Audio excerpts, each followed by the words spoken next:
મહારાજની જય. ગુણાતીતાનંદ સ્વામી મહારાજની જય.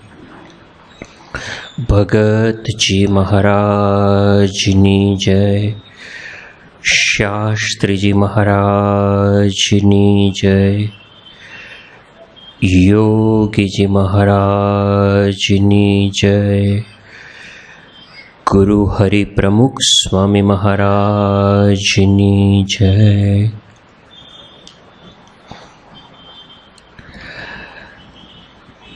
આજનો વિષય આર્ટ ઓફ લિવિંગ. ગઈકાલે કદાચ આપ મોટા હતા એમાંથી ઘણા આવ્યા હશે. ગઈકાલનો વિષય પણ આર્ટ ઓફ લિવિંગ હતો, પણ એજ ગ્રુપ જુદું હતું. ગઈકાલે થોડા મોટી ઉંમરના હતા, યુવક યુવતીઓ હતા. આજે પણ થોડા ઘણા યુવક યુવતી છે, કિશોર કિશોરીઓ છે, અને આપમાંથી ઘણા ખરા ભણતા હશે, કાં તો સ્કૂલમાં, કોલેજમાં, એમાં કોઈ પણ જગ્યાએ ભણતા હશે, કેટલાક કામ કરતા હશે. પણ આર્ટ ઓફ લિવિંગ છે ને, it is same for everyone. એમાં એવું નથી કે આ કિશોર છે કે યુવક છે કે સ્કૂલમાં ભણે છે કે જોબ કરે છે કે ઇવન જોબ કર્યા પછી રિટાયર થયા છે કે સાવ નાનકડો હજી બાળક છે. Art of living is same, exactly the same. અને એ શું છે જે ગઈકાલે પણ વાત કરેલી, કે મન આપણું હંમેશા શાંત, સ્થિર અને આનંદમાં રહે. આજે ધારો કે આ સ્કૂલમાં કે કોલેજમાં વી ફીલ કે ઓ આ કરી નાખીએ, પેલું કરી નાખીએ, આમ કરીએ, અને બધા ફલાણું શો જોઈ આવીએ. We feel very excited in the young age, અથવા તો ટીનેજમાં. અને આમ ઘણું બધું આમ શું પેલા ગુજરાતીમાં કહે ને કે મનના ઘોડા થનગનતા હોય, આમ કરીને તેમ કરીને ફલાણ. અને you feel the hall world is in my hand. પણ ખરેખર મોટા થયા પછી છે ને આપણને ખબર પડે, અને જ્યારે રિયાલિટી ફેસ કરીએ, આમ તો એક્ઝામનું રિઝલ્ટ આવે ત્યારથી જ ખબર પડે છે કે રિયાલિટી શું છે.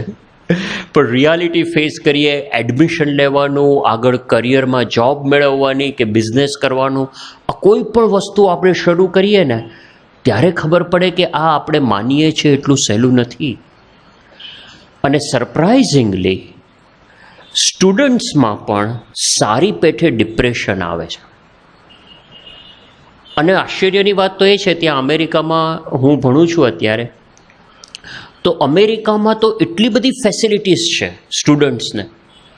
આપણે અહીંયા કરતાં અનેક ગણી ફેસિલિટી. ત્યાં હાર્વર્ડમાં ભણું છું, તેનો ક્લાસરૂમ છે, તો ક્લાસરૂમ ઇઝ લાઇક અ આખું જે સેમી સર્ક્યુલર પેલું એમ્ફી થિયેટર હોય ને, જેમ પેલું યુનોમાં પેલું આખું કરેલું હોય, એવી રીતનો ક્લાસ. અને એની 60 કે 70 જણની capacity.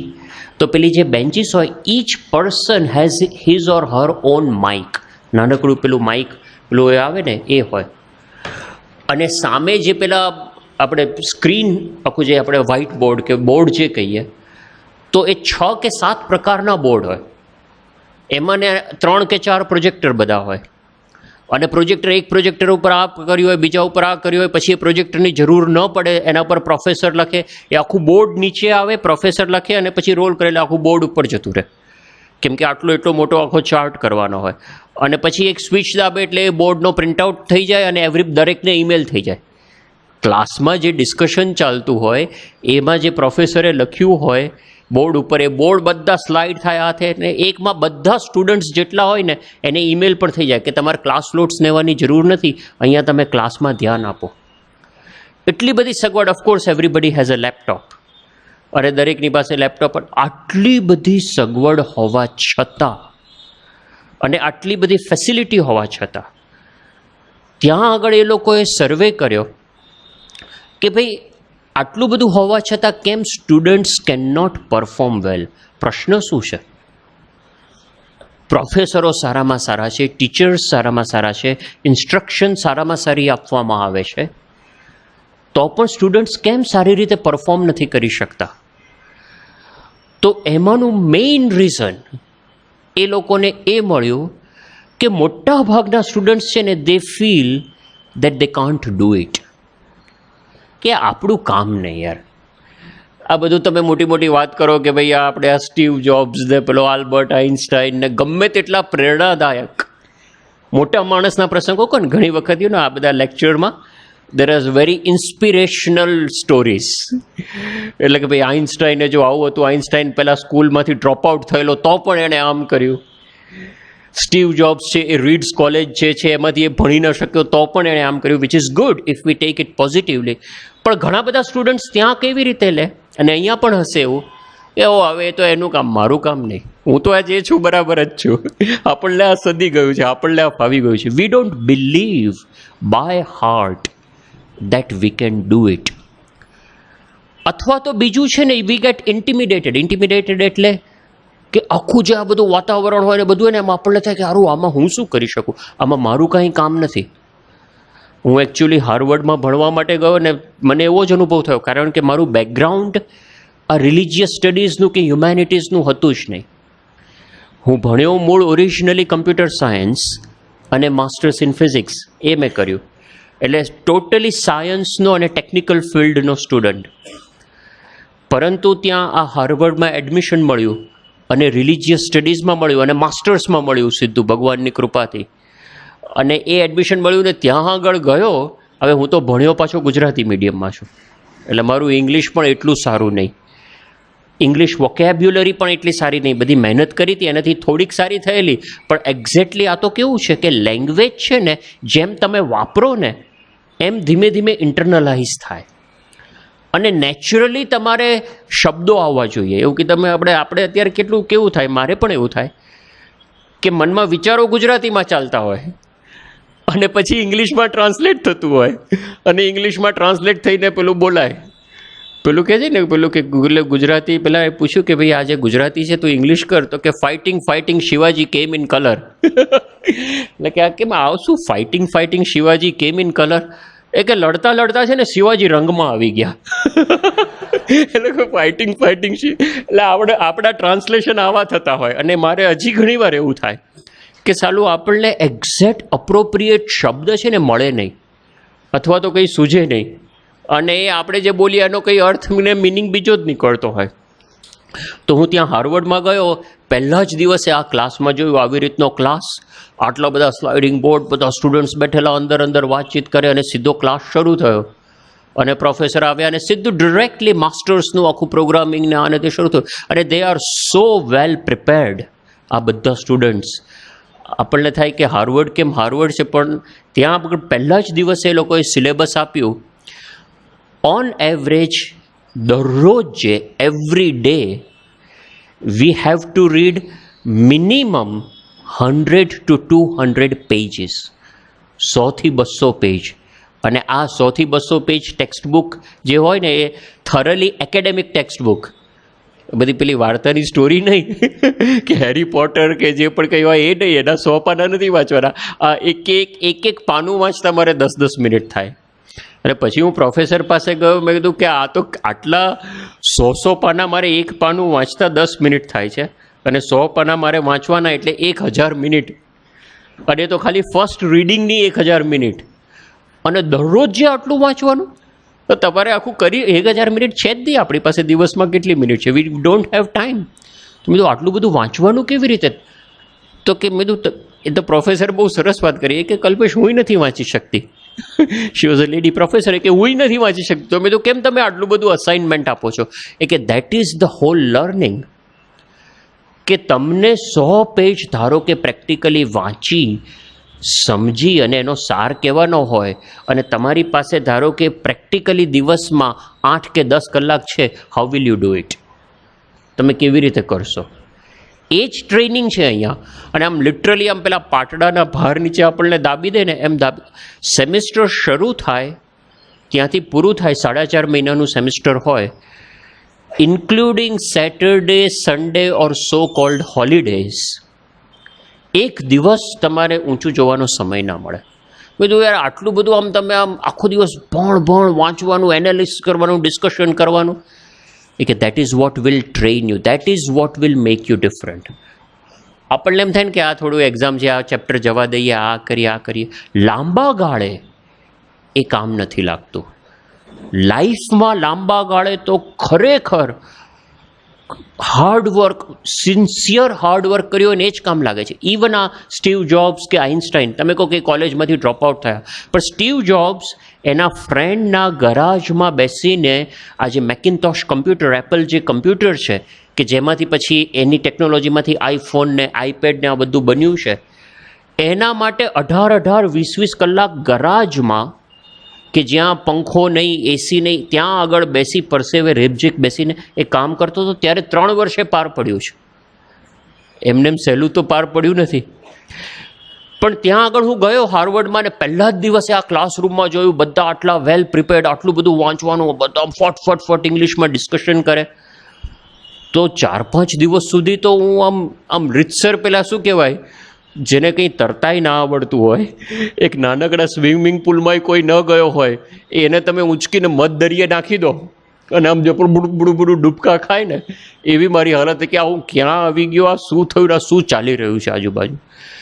I could not even grasp કે આ શું ચાલે છે. એટલું ફાસ્ટ ડિસ્કશન, ફાસ્ટ ઇંગ્લિશ, એ લોકોના પ્રોનન્સિએશન જુદા, એ લોકોના શબ્દો સમજાય નહીં આપણને, આપણી જિંદગીમાં શબ્દો ના સાંભળ્યા હોય. એટલે પહેલાં તો સખત મૂંઝાઈ ગયો.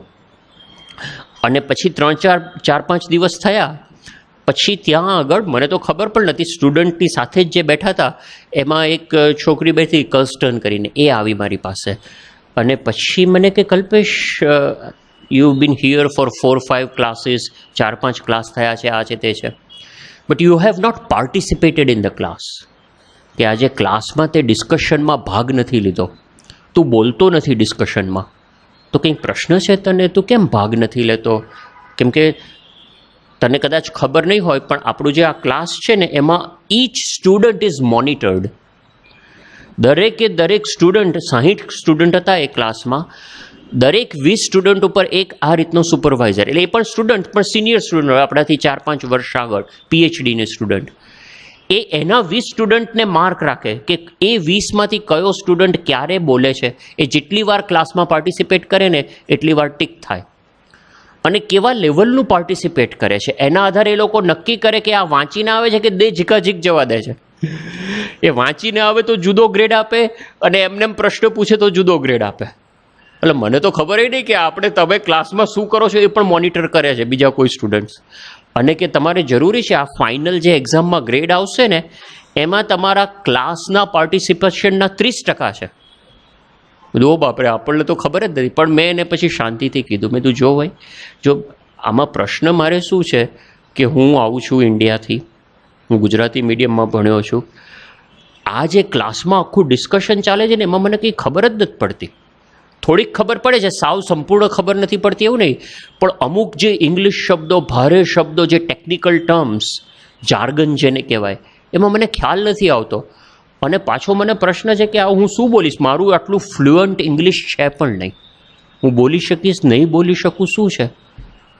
તો એણે મને બહુ જ સરસ વાત કરી, એ કે કલ્પેશ, તું શું બોલે છે એમાં વાક્યમાં ભૂલ પડે, કદાચ શબ્દ ખોટો હોય કે આઘો પાછો હોય ને એ અગત્યનું નથી. અગત્યનું is the depth of your thought. તારા જે વિચારો છે કે તું જે કહેવા માંગે છે એમાં ઊંડાણ કેટલું છે એ અગત્યનું છે. એ કે હું તને આપણા ક્લાસમાં બીજા ચાઇનીઝ, કોરિયન, જાપાનીઝ સ્ટુડન્ટ્સ બતાડું કે જે લોકોને કદાચ તારા કરતાં પણ ઓછું ઇંગ્લિશ આવડતું હશે, અથવા તો ઇંગ્લિશ વધારે આવડતું હશે પણ એ લોકો તું જેટલું ફ્લુઅન્ટલી બોલી શકે છે ને એટલું ફ્લુઅન્ટલી નથી બોલી શકતા. અને એણે કીધું હું પોતે જ ફ્રેન્ચ છું, એ ફ્રાન્સથી આવેલી, અને કે હું ઇંગ્લિશ મીડિયમમાં નથી ભણી, હું તો ફ્રેન્ચ મીડિયમમાં ભણેલું છું. ભલે ફ્રેન્ચ અને ઇંગ્લિશ સરખું કહેવાય પણ આમ એકદમ એ લોકોના પ્રોનન્સિએશન જુદા પડે. આપણે અહીંયા મલ્ટીમીડિયા શો હતો ને ગાંધીનગરમાં, કદાચ આપમાંથી કોઈને ખ્યાલ નહીં હોય, પણ અત્યારે ગાંધીનગરમાં જે એક્ઝિબિશન છે એમાં મિસ્ટિક ઇન્ડિયા છે, એની જગ્યાએ પહેલાં મલ્ટીમીડિયા શો હતો. એ જે કરનારા ડિરેક્ટર પ્રોફેસર યરોસ્લાવ ફ્રિચ હતા, એ ત્યાં ચેકોસ્લોવેકિયા એટલે આ ફ્રાન્સની બાજુમાં યુરોપમાં આવ્યું. તો એ આવે ને પછી અમે કામ કરતા હતા કે કલ્પેશ, વેર ઇઝ સુરથૈન? મેં કીધું આ સુરથૈન શું કહે છે, આપણને કંઈ ખબર ના પડે. સુરથૈન? No, I told you to put સુરથૈન હિયર, વેર ઇઝ સુરથૈન? એટલે મને કંઈ ખબર ના પડી. મેં કીધું વોટ યુ મીન? એટલે પછી એણે બતાડ્યું ત્યારે મને ખબર પડી. કર્ટેન, CURTAIN હોય ને કર્ટેન, એને સુરતૈન બોલે. તો કે આ બધા એવું છે એ અગત્યનું નથી. It is your thought that is important. અને પછી બહુ સરસ વાત કરી એ કે કલ્પેશ, અહીંયા હાર્વર્ડમાં અને કોઈ પણ જગ્યાએ, ખાલી હાર્વર્ડ નહીં, દુનિયાની કોઈ પણ જગ્યાએ કોઈ તમારા બાહ્ય દેખાવ ઉપર કે બાહ્ય રીતે તમે આમ ફાંકડું ઇંગ્લિશ બોલો છો કે ફાંકડું આમ બોલો છો, એ કાંઈ અગત્યનું નથી. લાંબા ગાળે none of those things matter in a long run. In a long run what matters is your thought. In a long run, what matters is your integrity, your honesty. કે સ્ટીવન હોકિન્સ છે, આમાંથી કદાચ કોઈને ખ્યાલ છે Steven Hawkins, કે જે ફિઝિક્સમાં, modern ફિઝિક્સમાં અને ફિઝિક્સમાં અત્યારે વર્લ્ડના જે ટોપ લીડિંગ ફિઝિસિસ્ટ આપણે કહીએ એમાંના એક છે. અને ઇવન આલ્બર્ટ આઇન્સ્ટાઈનની થિયરી છે એમાં પણ કઈ જગ્યાએ પ્રશ્નો છે, કઈ જગ્યાએ પ્રોબ્લેમ છે, ને આલ્બર્ટ આઇન્સ્ટાઈનની થિયરીને પણ ચેન્જ કરી અને નવી થિયરી આપી છે આ સ્ટીવન હોકિન્સ. એમને જોયા છે કોઈએ? ના ગયા હોય, જોયા હોય, ના જોયા હોય ને તો કદાચ વેબસાઇટ ઉપર જઈ ગૂગલ કરીને જોઈ લેજો. એ બોલી નથી શકતા, હેન્ડીકેપ્ડ, કમ્પ્લીટલી હેન્ડીકેપ્ડ. એ ચેરમાં છે અને અહીંયા કંઈક ડિવાઇસ લગાડેલું છે એમને, એટલે કંઈક બોલું એવું કંઈક બોલે. એ ડિવાઇસ ઇન્ટરપ્રેટ કરે કે એ શું કહેવા માગે છે. હવે અડધો ટાઈમ તો પાછું ખોટું કરે એટલે એ પાછું પોતે ને પોતે સુધારે, પણ એમ કરતાં કરતાં બોલે. નાઉ હી ઇઝ ધ વર્લ્ડ. એ અત્યારે સ્ટીવન હોકિન્સ આવે ને, દુનિયાના ટોપ નોચ સાયન્ટિસ્ટ બધા ભેગા થઈ જાય. તો આપણે શું બોલીએ છીએ, આપણી કેવી છટા છે, આપણો કેવો બાહ્ય દેખાવ છે, કોઈને આંજી દઈ શકીએ છીએ, આપણે સારા કેવા કપડાં પહેર્યા છે, આ બધું ટેમ્પરરી છે. આ બધાનો 1-2 મિનિટ માટે. અને હું તો એમ કહું છું કે જેને આનાથી ઇમ્પ્રેસ થઈ જતા હોય ને એના ઓપિનિયન અગત્યના નથી.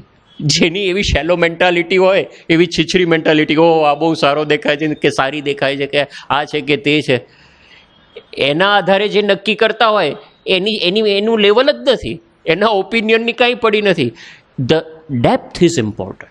અને પછી એણે મને કીધું કે કલ્પેશ, તું આ સમજવાનો પ્રયત્ન કર, તને ન સમજ પડે તો મને પૂછજે, અને તને જેવું ફાવે એવું, જે આવડે એ તું બોલજે, અને એમાં કાંઈ કોઈને પ્રશ્ન નથી.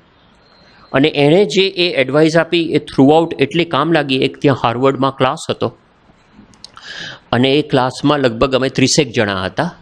બીજો ક્લાસ હતો જે આને સિવાય બીજો ક્લાસ, અને 30 જણા હતા. અને એ 30 જણમાં આખું બધું કમ્પેરેટિવ થિયોલોજી અને કમ્પેરેટિવ રિલિજિયન એનો ક્લાસ હતો. કમ્પેરેટિવ એટલે એમાં જુદા જુદા ધર્મનું આખું કમ્પેરિઝન હોય.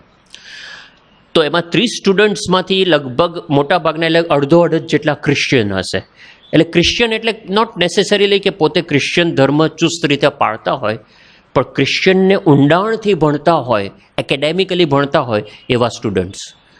પછી બીજા 5-6 મુસ્લિમ હતા, બીજા 5-6 બુદ્ધિસ્ટ હતા, બીજા 4-5 જ્યુઝ હતા, અને એ 30માંથી હિન્દુ હું એકલો હતો. કેમ કે આપણે હિન્દુ, બ્રહ્મદર્શન સ્વામી કહે છે ને, આપણે હિન્દુઓ બિઝી બહુ. બિઝી શેમાં? મેગેઝિન વાંચવામાં, ચિત્રલેખા વાંચવામાં, દિવ્ય ભાસ્કર વાંચવામાં. એટલે આપણને એટલું ઊંડાણ ખબર ન હોય કે ભગવદ્ ગીતામાં શું છે કે ઉપનિષદમાં શું છે, એ આપણો વિષય નહીં. પણ જ્યુઝ લોકો અને ક્રિશ્ચનો સખત ઊંડા, આખી જિંદગી કાઢી નાખે એની પાછળ. આપણને આશ્ચર્ય થાય. આપણને તો શું થાય કે ભાઈ તને આમાંથી જોબ કેટલી મળશે, જોબની સેલરી કેટલી હશે, આનું આ કેટલું હશે. અરે સેલરી બેલરી કોણ પૂછે છે? એ એના બાઇબલને સમજવા માટે એના જસ્ટ આનું એક જીસસનું એક સેન્ટન્સ છે, એ એના જે પેલા શિષ્યો છે એને કહે છે કે have faith. A have faith ઉપર એ લોકો આખી થીસીસ કરે, એટલા ઊંડા અંદરથી ઉતરીને કામ કરે. તો એ જે ક્લાસ ચાલતો હતો તો એમાં એકવાર મૂર્તિ પૂજા ઉપર, આપણે અહીંયા મહારાજ સ્વામીની મૂર્તિ છે ને આપણી શ્રદ્ધા છે, અને આપણા ભારત દેશમાં તો કેટલા મંદિરો, અને કૃષ્ણ ભગવાન ને રામ ભગવાન ને દેવી ને બધી અનેક પ્રકારની મૂર્તિઓ, મૂર્તિ પૂજામાં આપણી શ્રદ્ધા છે. તો મૂર્તિ પૂજા ઉપર આખું ડિસ્કશન નીકળ્યું.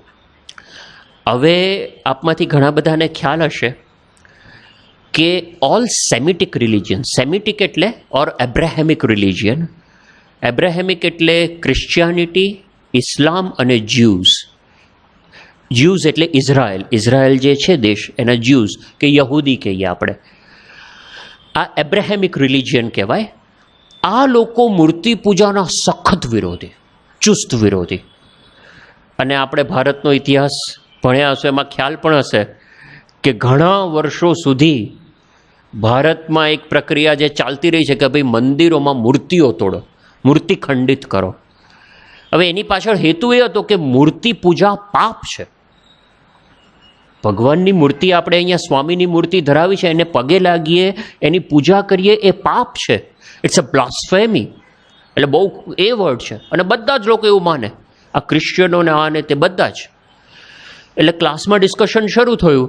પહેલાં અમુક એક સ્ટુડન્ટ બોલ્યા, બીજા બોલ્યા, ત્રીજા બોલ્યા, બધા મૂર્તિ પૂજાની વિરોધમાં, એક પછી એક, અને બધી ચર્ચા ચાલે બરાબર. અને એને પાછા મુસ્લિમોમાંથી જે, એટલે મુસ્લિમ, વેન આઈ સે મુસ્લિમો બોલ્યા એટલે એમ નહીં કે મુસ્લિમ, પણ મુસ્લિમ ભણનારા. તો મુસ્લિમ ફિલોસોફી પ્રમાણે એ લોકો બોલ્યા કે મૂર્તિ પૂજાનું આમ ને, એમાં બૌદ્ધ ભણનારા ભણ્યા ને યહૂદીઓ ભણ્યા ને. અને મારું તો જે મગજ ખાણું થઈ ગયું છે, આમ નોન સ્ટોપ, આમ જાણે લિટરલી આપણે દુનિયાના સૌથી વધુ પાપી હું જ છું કે આપણે હિન્દુઓ છીએ ને, એટલું સ્ટ્રોંગ. અને હાર્વર્ડમાં આ બધા આટલો ઊંડાણથી અભ્યાસ કરનારા અને આટલું સ્ટ્રોંગ, અને આ લોકો તો બધા 10-10, 12 વર્ષથી સ્ટડી કરેલા. કેમ કે હાર્વર્ડમાં માસ્ટર્સમાં આપણે જેમ અહીંયા 3 કે 4 વર્ષ બેચલર્સ કરી દઈએ અને પછી સીધું માસ્ટર્સમાં એડમિશન મળે, એવું નથી ત્યાં. ત્યાં તો બેચલર્સ કર્યા પછી 5, 7, 8, 10 વર્ષનો એક્સપિરિયન્સ લેવો પડે, પછી માસ્ટર્સમાં એડમિશન મળે. એટલે એ લોકો જે મારા ક્લાસમાં હતા એ બધા 10-10, 12 વર્ષથી આ ફિલ્ડમાં ઘડાયેલા અને આટલા ઊંડા ઉતરેલા, આટલો રિગરસ, રોજના 100 પેજનો અભ્યાસ કરનારા, એ બધા બોલતા હતા. અને એની વચ્ચે તો હું સંપૂર્ણ નવો નિશાળ્યો. અને પેલો નહીં, ઠોઠ નિશાળ્યો. એક પેલી ઠોઠ એટલે પેલી રીતે કે ભાઈ હજી એમાં કંઈ ખબર નહોતી પડતી, પણ એમાં હું બેઠો હતો અને મારું તો હજી પહેલું વર્ષ હતું ને આ બધી આર્ગ્યુમેન્ટ્સ ને બધી ચાલતી હતી. એટલે પછી હું તો માથે હાથ દઈને બેઠેલો કે ભાઈ આમાં કંઈ આપણે બોલવા જેવું છે નહીં. કેમ કે ક્લાસમાં 30માંથી 29 જણા મૂર્તિ પૂજાની વિરુદ્ધમાં બોલે છે ને આટલા એક્સપર્ટ બોલે છે, આમાં કંઈ આપણે બોલવા જેવું છે નહીં. એટલે નોર્મલી ત્યાં તમારે હાથ ઊંચો કરો તો જ તમને પ્રોફેસર, તમારો ટર્ન આવે એટલે ઘણા બધા હાથ ઊંચો કરે, એમાંથી કોઈ એકને એવી રીતે કરે. એટલે હું તો ખાલી આમ માથા પર હાથ રાખીને બેઠો હતો કે આ વાંધો નહીં, બોલવા દો જે બોલે. અને એટલામાં જે પ્રોફેસર હતા ને સડનલી એકદમ એમણે મને પૂછ્યું કે Kalpesh, don't you want to say anything? તારે કંઈ કહેવું નથી?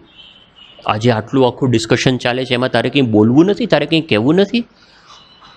અને એકદમ લાઈક સડનલી એકદમ પેલું શું કહેવાય કે આઈ વોઝ કોટ અનઅટેન્ડેડ. લાઈક હું, મારું એટેન્શન આમ હતું પણ તૈયારી સેજ પણ નથી મનમાં. નહીંતર તો આપણા મનમાં આ બધું ડિસ્કશન ચાલતું હોય ને તો મનમાં કંઈક વિચારો કરીએ, ગોઠવીએ કે હું આમ બોલીશ, આમ બોલીશ, આમ બોલીશ. તો એવી કોઈ મારી તૈયારી નથી. અને સડનલી જેણે મને પૂછ્યું એટલે મેં કીધું કે હા, મારે બોલવું છે પણ લેટ મી પેલા જે બોલે છે એને ફિનિશ કરવા દો, પછી હું કહું. એટલે મેં બીજાના ઉપર કર્યું ને એટલામાં મનમાં સિદ્ધિ બાપાને પ્રાર્થના કરી કે હે મહારાજ, હે સ્વામી, આમાં મને કાંઈ સૂચતું નથી. અને આ બધી આર્ગ્યુમેન્ટ સ્ટ્રોંગ આર્ગ્યુમેન્ટ છે, સ્ટ્રોંગ દલીલો છે, એમાં મને કક્કાની ખબર પડતી નથી. મારું બોલવાનું એટલું ફાંકડું નથી ઇંગ્લિશમાં આ લોકોની સરખામણીમાં. અને તમે સાક્ષાત હવે મારામાં પ્રવેશ કરો, આ આપણી મૂર્તિ પૂજાનું સંપૂર્ણ ખંડન થઈ રહ્યું છે, એટલે તમે મને બોલો. એટલે 2 મિનિટ આમ તાત્કાલિક જ 2-5 મિનિટ, 2-5 સેકન્ડ માટે આંખ બંધ કરી, 10 સેકન્ડ માટે બંધ કરી, પ્રાર્થના કરી અને પછી કીધું હવે આપણે ખુરશી બની જવાનું. નહીં, યોગી બાપા કહેતા કે આપણે ખુરશી બની જવું. ખુરશી બની જવું એટલે શું કે ભાઈ ખુરશી થોડી બોલે. ધારો કે વક્તા, બોલનારો વક્તા છે, એમાં કંઈ ખુરશીને લેવા દેવા નથી. એમ યોગી બાપા હંમેશા એવું કહેતા, ખુરશી બની જવું એટલે શું કે હું નથી બોલતો, મારામાં રહીને મહારાજ અને સ્વામી બોલે છે, મારામાં રહીને ભગવાન બોલે છે.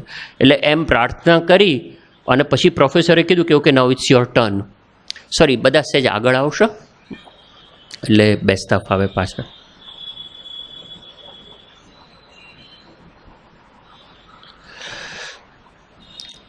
ચાલશે, નીચે એમ જરૂર નથી, ચાલશે. ઓકે.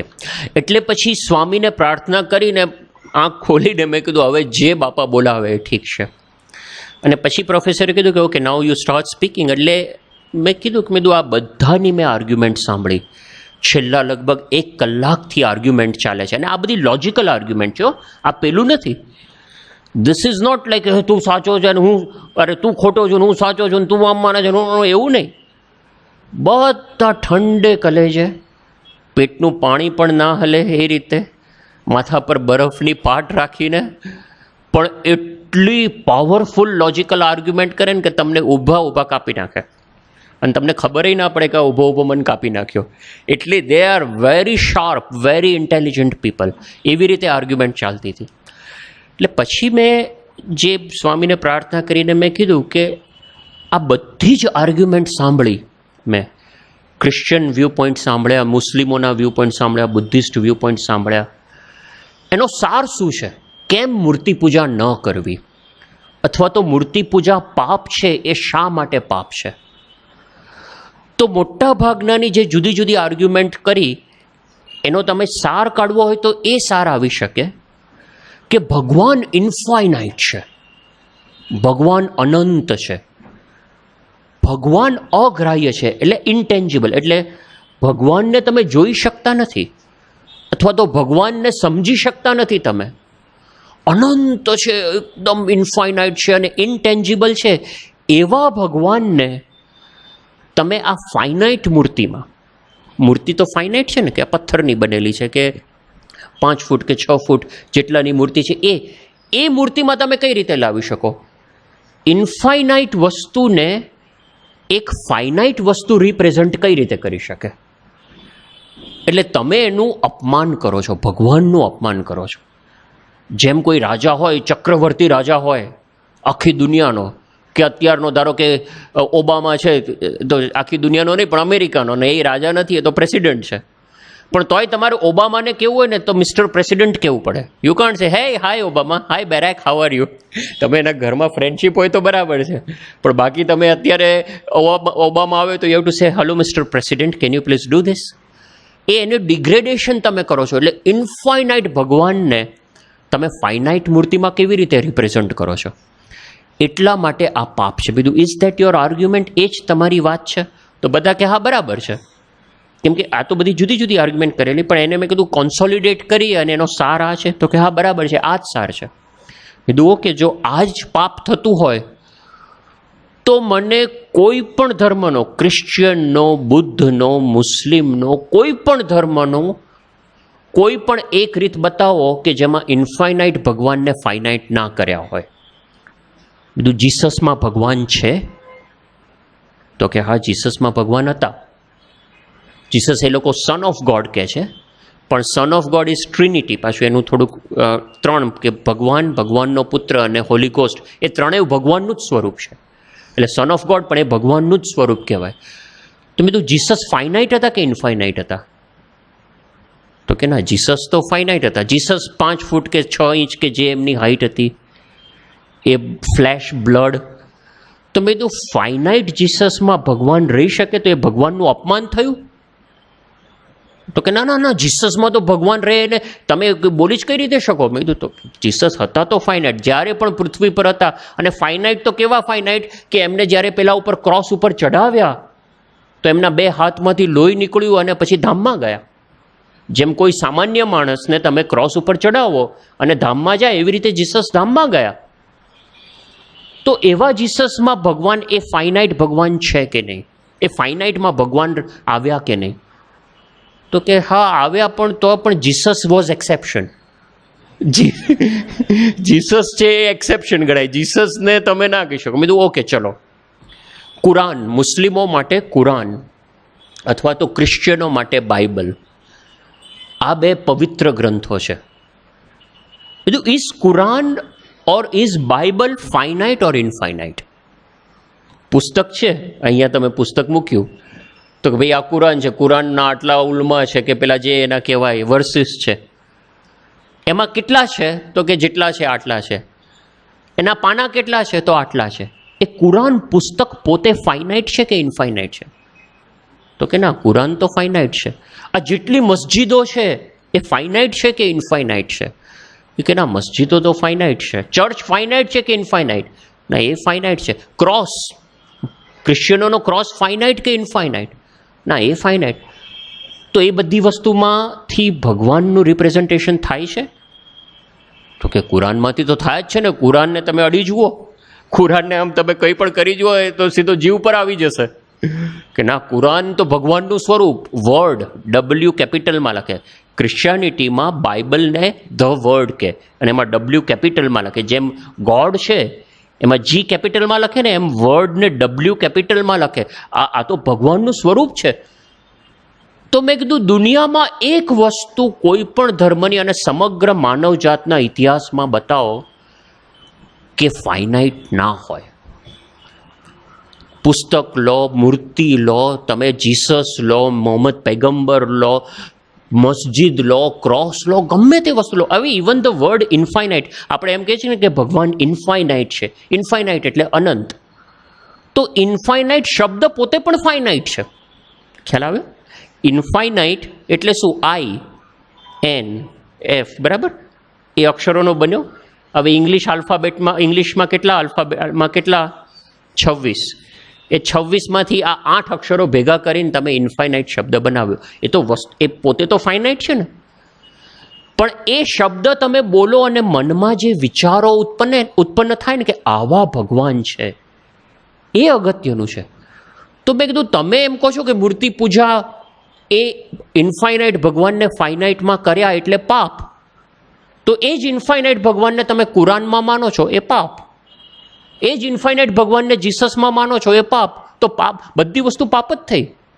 તો કે ના, એ તો પાપ નથી. તો મેં કીધું હિન્દુ ધર્મની માન્યતા શું છે કે ભાઈ મૂળ ભગવાનમાં જોડાવાનું છે. હેતુ શું છે? દરેક ધર્મનો હેતુ શું છે? કે ભગવાનમાં જોડાવાનું છે. તો હિન્દુ ધર્મ એટલા વિશાળ દ્રષ્ટિકોણવાળો છે કે ભાઈ તમને જે રીતે, જે માધ્યમ દ્વારા તમે ભગવાનમાં જોડાઓ ને એ માધ્યમ તમને મંજૂર. તમને ધ્યાનથી ભગવાનમાં જોડાઓ છો, તમે ધ્યાન કરો. તમે જ્ઞાનથી ભગવાનમાં જોડાઓ છો કે વાંચીને, કે ભગવદ્ ગીતા કે ઉપનિષદ કે વચનામૃત વાંચીને જોડાઓ છો, તો તમે એ વાંચો. તમે ભગવાનની મૂર્તિનું દર્શન કરીને ભગવાનમાં જોડાઓ છો, તો મૂર્તિના દર્શન કરો. ભક્તિ કરીને ભગવાનમાં જોડાઓ છો, જેનાથી મૂળ હેતુ એ છે કે ભગવાનમાં જોડાવું. તો હિન્દુમાં એટલી લિબર્ટી આપી છે અને એટલા માટે આ મૂર્તિ પૂજા છે. તો પેલા પ્રોફેસર અને આ બધા જ સ્ટુડન્ટ્સ બધા આમ રીતસર ક્લાસમાં સન્નાટો છવાઈ ગયો. એ કે હારી વાત તો સાચી છે. આપણે ઇન્ફાઇનાઇટને કહીએ તો આપણી તો બધી વસ્તુ ફાઇનાઇટ જ છે. કુરાન એ ફાઇનાઇટ છે, જીસસ એ ફાઇનાઇટ છે. અને ઉલટાની હિન્દુ ધર્મમાં બધી છૂટ આપે છે. એટલે બધો આખો ક્લાસ ને બધું આખું પત્યું. પછી 30માંથી લગભગ 11 થી 12 જણા આવ્યા. એ કે અમને મૂર્તિ પૂજામાં રસ છે. આ મૂર્તિ પૂજા છે શું, અમને વધારે જાણવું છે. We are interested. એટલે મૂર્તિ પૂજા કરવામાં નહીં, પણ આ મૂર્તિ પૂજા છે શું? અને કે this concept seems comfortable, absolutely comfortable. આમાં કોઈ પ્રશ્ન નથી. તો આખા ક્લાસમાં એના પછીના ડિસ્કશન, એના પછીની આ વાત, બધું આખું ડિસ્કશન બદલાઈ ગયું અને બધાનો હિન્દુ ધર્મ પ્રત્યેનો દ્રષ્ટિકોણ બદલાઈ ગયો. હવે આ આખું ડિસ્કશન જે હું બોલ્યો,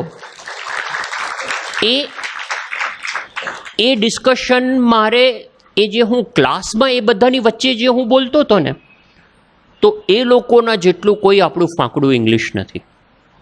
એ લોકો જે ભારેખમ એકેડેમિયાના શબ્દો વાપરે એવા કોઈ મારા શબ્દો નહોતા.